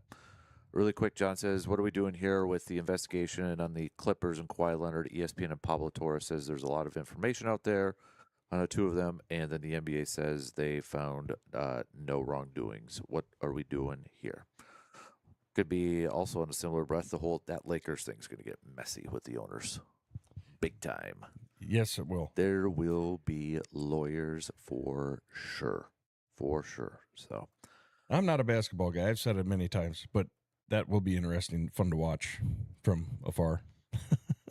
can you imagine $12 billion? With a B, billion. Oof. B. That's a different world of money. Mm-hmm. Say you owned the Packers. Yep. Sole owner. Sole owner. C-bomb sole owner. Somebody offered you $12 billion for them. Would you do it? Oh, All right. This is where Genie Bus is coming in from, I think. yeah. I mean, well, that's the other question. If I've got 100 billion, do I care about that 12? Probably not. Probably not. But yeah, I mean, if she's got her stake, right? She's got to be able to hold that if she wants it. I don't know the laws, legality stuff about it. I'm not sure. Yeah, I don't know that stuff. And they're in California. Who knows what's going on out there? Mm-hmm. I don't know. Would you sell the Packers, though? No. I didn't think you would. No, if I could afford to have them, I ain't giving them up. Yeah. I'm Jerry Jones in that thing. I'm not gonna get involved with day-to-day football operations like Jerry Jones, but I would be definitely involved. You'd see me on the sideline. It'd be hard not to be involved, though. I would not, but there'd be the fan and be like, why can't we do this? Can we do this? I'd have to have sessions every day and talk me off the ledge, sort of thing. Oh, you'd be a wreck. I know. Why do you think I don't play fantasy football? Although I might do a celebrity one. We Yeah. might do a fun one Yes. with that. So more deets on that. But hey, if you want, I don't know if it's the league full that you are the commissioner on? It's starting to fill up. We've had a couple more people sign up in the last day actually, so it's getting there. Let me take a peek here. Because the link is posted up on the Sports Talk Facebook page. But We've got 6 in, and there's 12 spots for the league that I'm running. If we only get to 10, then we leave it at 10. But if we get to 12, then we're good. So go to the Sports Talk Facebook page. You'll have to scroll down a little bit, but you'll see the icon that says 715 Fantasy Football League. The link is there. Click on that, sign up. It's through Yahoo, so we can fill this up so we can set the draft date. So, yep, 6 out of 12. So go over there, scroll down a little bit. All right, we got to take our final break, start to wrap up things here this morning. We'll do it with some picks. We'll pick some baseball games. That sounds great. To wrap it up here. So, final call for any other comments, thoughts, what ifs, what are we doing here? All that fun stuff. We'll be right back in just a few minutes.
All right, wrapping up things here from Green Bay. Again, one more shout out to our training camp partners, Home Oasis. Big thanks to Home Oasis. If you're looking for those Green Mountain pellet grills or maybe a backyard spa or pool, go visit our good friends at Home Oasis. Let's wrap up things. We got about 10 minutes left here until the top of the hour. So let's do some picks, shall we? Let's get to some baseball picks here. First up, it is the Tigers versus the Pirates. Who you rolling with? Tigers, Pirates? Probably the Tigers. Tigers. I'll go with Tigers too. They're trying. Playoff chase. Yeah, they're trying to go. I mean, I'm surprised they gave up Scooble. They wanted something for him, but yeah, Tigers for me. Padres, Mets. I'll take the dads. Padres. Braves, Twins. I'm going the Braves. I'll go Braves. White Sox, Cubbies. Go White Sox, but I think the Cubs will win. I'm gonna go White Sox today. How about Diamondbacks, Red Sox? Another good series. Yes, another good one. Where's that one at? That is at Boston. I'll take Boston. I'm gonna go with the Boston too. Marlins and Phillies. I'm gonna go with the Marlins. I'm gonna go Phillies. Let's go I want an Yankees. upset. Let's go Yankees, Baltimore. Yankees. Those gosh darn Yankees. Blue Jays versus Rays. I'll roll with the Rays. Yeah, I'm gonna go Rays. Cardinals, Reds. Reds. I'll go Cardinals. Giants, Guardians. Giants. I'll go Guardians. Athletics, Royals. Royals. Royals. Nationals, Rangers. Rangers. Rangers. Angels, Astros. Astros. Dodgers, Rockies. Dodgers. And then finally, Mariners, Brewers. Logan Gilbert, Dustin May. Dustin May's gonna get her done. What's he got? 13 innings pitched for the Brewers, something like that. Yeah, so far? he had 7 in his last one, so yeah. Yeah, I think he keeps it rolling. Yep, I'll go Brewers. Secure the series win with the game tonight, but they do not score more than 20 runs in this game. I'll take the under. I'll take the under too. So, all right. So that's your picks here for this morning, with just a few minutes left until the top of the hour. Final thoughts on what we saw at camp yesterday. What stood out to you the most? Energy. Yeah. Overall energy. I've been to a number of these training camp practices over the years, and I think yesterday was the most energy filled, and from the coaches down. I mean, Gannon. And I mean, Cam Acord, yeah. Yep, Acord running up and down the field. It was high energy, and the players had it on both sides of the ball. So it was a fun practice to watch. Energy getting a little healthier with some guys returning as well. So I noticed that. I'm looking at their coaching roster. Okay, so he's not on there. There was a coach. There was a coach that was with the offensive line, and he's not listed on the roster, but he was an older individual, and I was like, who is that? Because he was really getting into it with those guys, which was awesome to see. He was helping out like Luke Butkus and Eddie Gordon, who is the assistant offensive line coach. But there was an older gent that was helping out with the offensive line, and I was just kind of curious to see, who that was, because he was doing a really good job with those guys too. So don't know who that is, but he's not listed on the Packers website. Nope. All I got is Butkus and Gordon. I'm looking around. So, and you could have, before I looked it up, I couldn't have told you who they were. No. Unlike you. You know all these coaches inside and out. That's impressive work out of you, El Capitano. That's why you are who you are. Butkus was really animated during team drills, or the offensive line drills too, which better be. Yeah. Gotta get better performance from that group this year too. So Yep. yeah, I'd go with energy, I'd go with health. And just there's a lot of plays made yesterday, both offensively and defensively, I thought. So I feel good about Lucas Van Ness. Hopefully that translates to the field. I feel good about Matthew Golden. I feel good about Brandon Cisse. I'm excited. I think those guys are just ready to get to the regular season. Oh, they are. They're ready to hit someone else. There was And- go ahead. Go ahead. No, go. I was going to say, because Love was asked at our presser about whether, he was anxious, or did he want to stay in a preseason game a little bit longer, anxious to get in these games. He's like, no, he wants to get to the regular season games. He's like, because remember, I think it kind of gets forgotten. Last year, he got hurt in preseason. He did. And I think I forget about it. Yep. I forget about it a little bit. So, but he's like, I think they're ready to get to the regular season. Yeah, I think they are too. And I can't state it more, and we've talked a lot about it, but the juice that Tucker Kraft was bringing, like, he is a definite leader of that offense. And man, he was looking for somebody to hit, and it fired everyone up along the entire sideline. Like, that sideline erupted when he caught that one-hand catch in traffic and scored. So Yep. it was, yeah, I think, and Golden, like you said, Golden and Kraft, I think they're going to be stirring the drink. Yep. LaFleur did have a presser this morning. I'm trying to see if there was anything that maybe popped up of note here. He was asked about Denny Dennis Sutton, who hasn't practiced, said the reason has been that overheated. Obviously, we take that very seriously. He is working through the protocol to return. So, yeah, he was not at practice yesterday. So, asked about Banks, Jackson, Valentine, and Hargrave, who are all back in team periods yesterday. They all got through practice well. No issues, he said. So, I'm just kind of going through. He said Jonathan Ford has been a big impact. Well, he towers over everybody Guy's a monster. practice. So, yeah, I think that's about it. Nothing. And honestly, when you get to this point in training camp, there's probably not a whole lot of other questions you can ask. You kind of see the amount of questions start to wind down, and Right. you know, at some point, you kind of know what you got, and you can only ask the same question a certain amount of times too. So, but yeah, closed session today, so no public practice. Travel day tomorrow.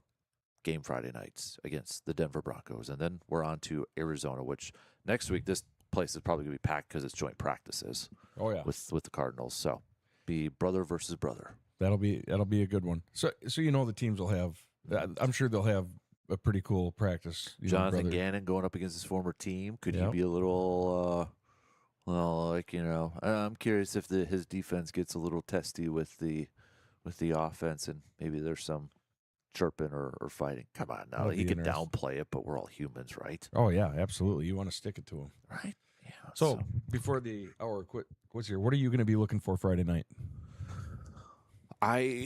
Besides health, offensive line, I want to figure out, okay, who's going to be the two guards. We got to start to see who's going to be the starting guards. We know the ends. It's Morgan. It's Tom. We know Sean Ryan's going to be the center. Is it going to be Burton? Is it going to be Monk? Is it going to be Belton? Is it going to be Banks? We got to start to solidify who's that starter, or who those two starters are. The corners, obviously, something we talked a lot about here. Who's going to be CB2? Honestly, I think you play Cisse a little bit in this game, and maybe you shut him down for the rest. Give all those reps to the other cornerbacks. I agree. And then the tight end depth after Tucker Kraft. I don't know if Tucker's going to play in this game. I hope not. I hope not either. So is it Wiley? Is it, anybody else? Seeing those, I want to see that. And then the defensive line rotation kind of start to get figured out now. What's that group? Because they're going to have some decisions to make with Hargrave back, Wyatt back, Warren Brinson making plays, Jonathan Ford, the rookie. So those are just a few off the top of my head. So those are all great. Yeah. And one player I'm watching is number 20, Damani Jackson. Watching him, I want to see him do what he was doing in practice in a game. I want to see what it looks like. So yeah, and we haven't, obviously, he just returned to practice. We haven't heard a whole lot about him, so maybe there's a chance for him to make a play to get on that depth chart. yeah. So, all right, well, thanks for hanging out this morning. Hey, dude. thanks for having me. Appreciate This was it. a great time. Appreciate it. And again, big thanks to Home Oasis, and a big thanks to, the Packers for letting me have some access yesterday. And don't forget to check it out on Facebook. And there will be more videos and audio coming probably later today or early tomorrow. Have a fantastic rest of your day. We'll be back at the TDS Sports Talk Studios tomorrow morning, 6 a.m. We'll chat with you all then.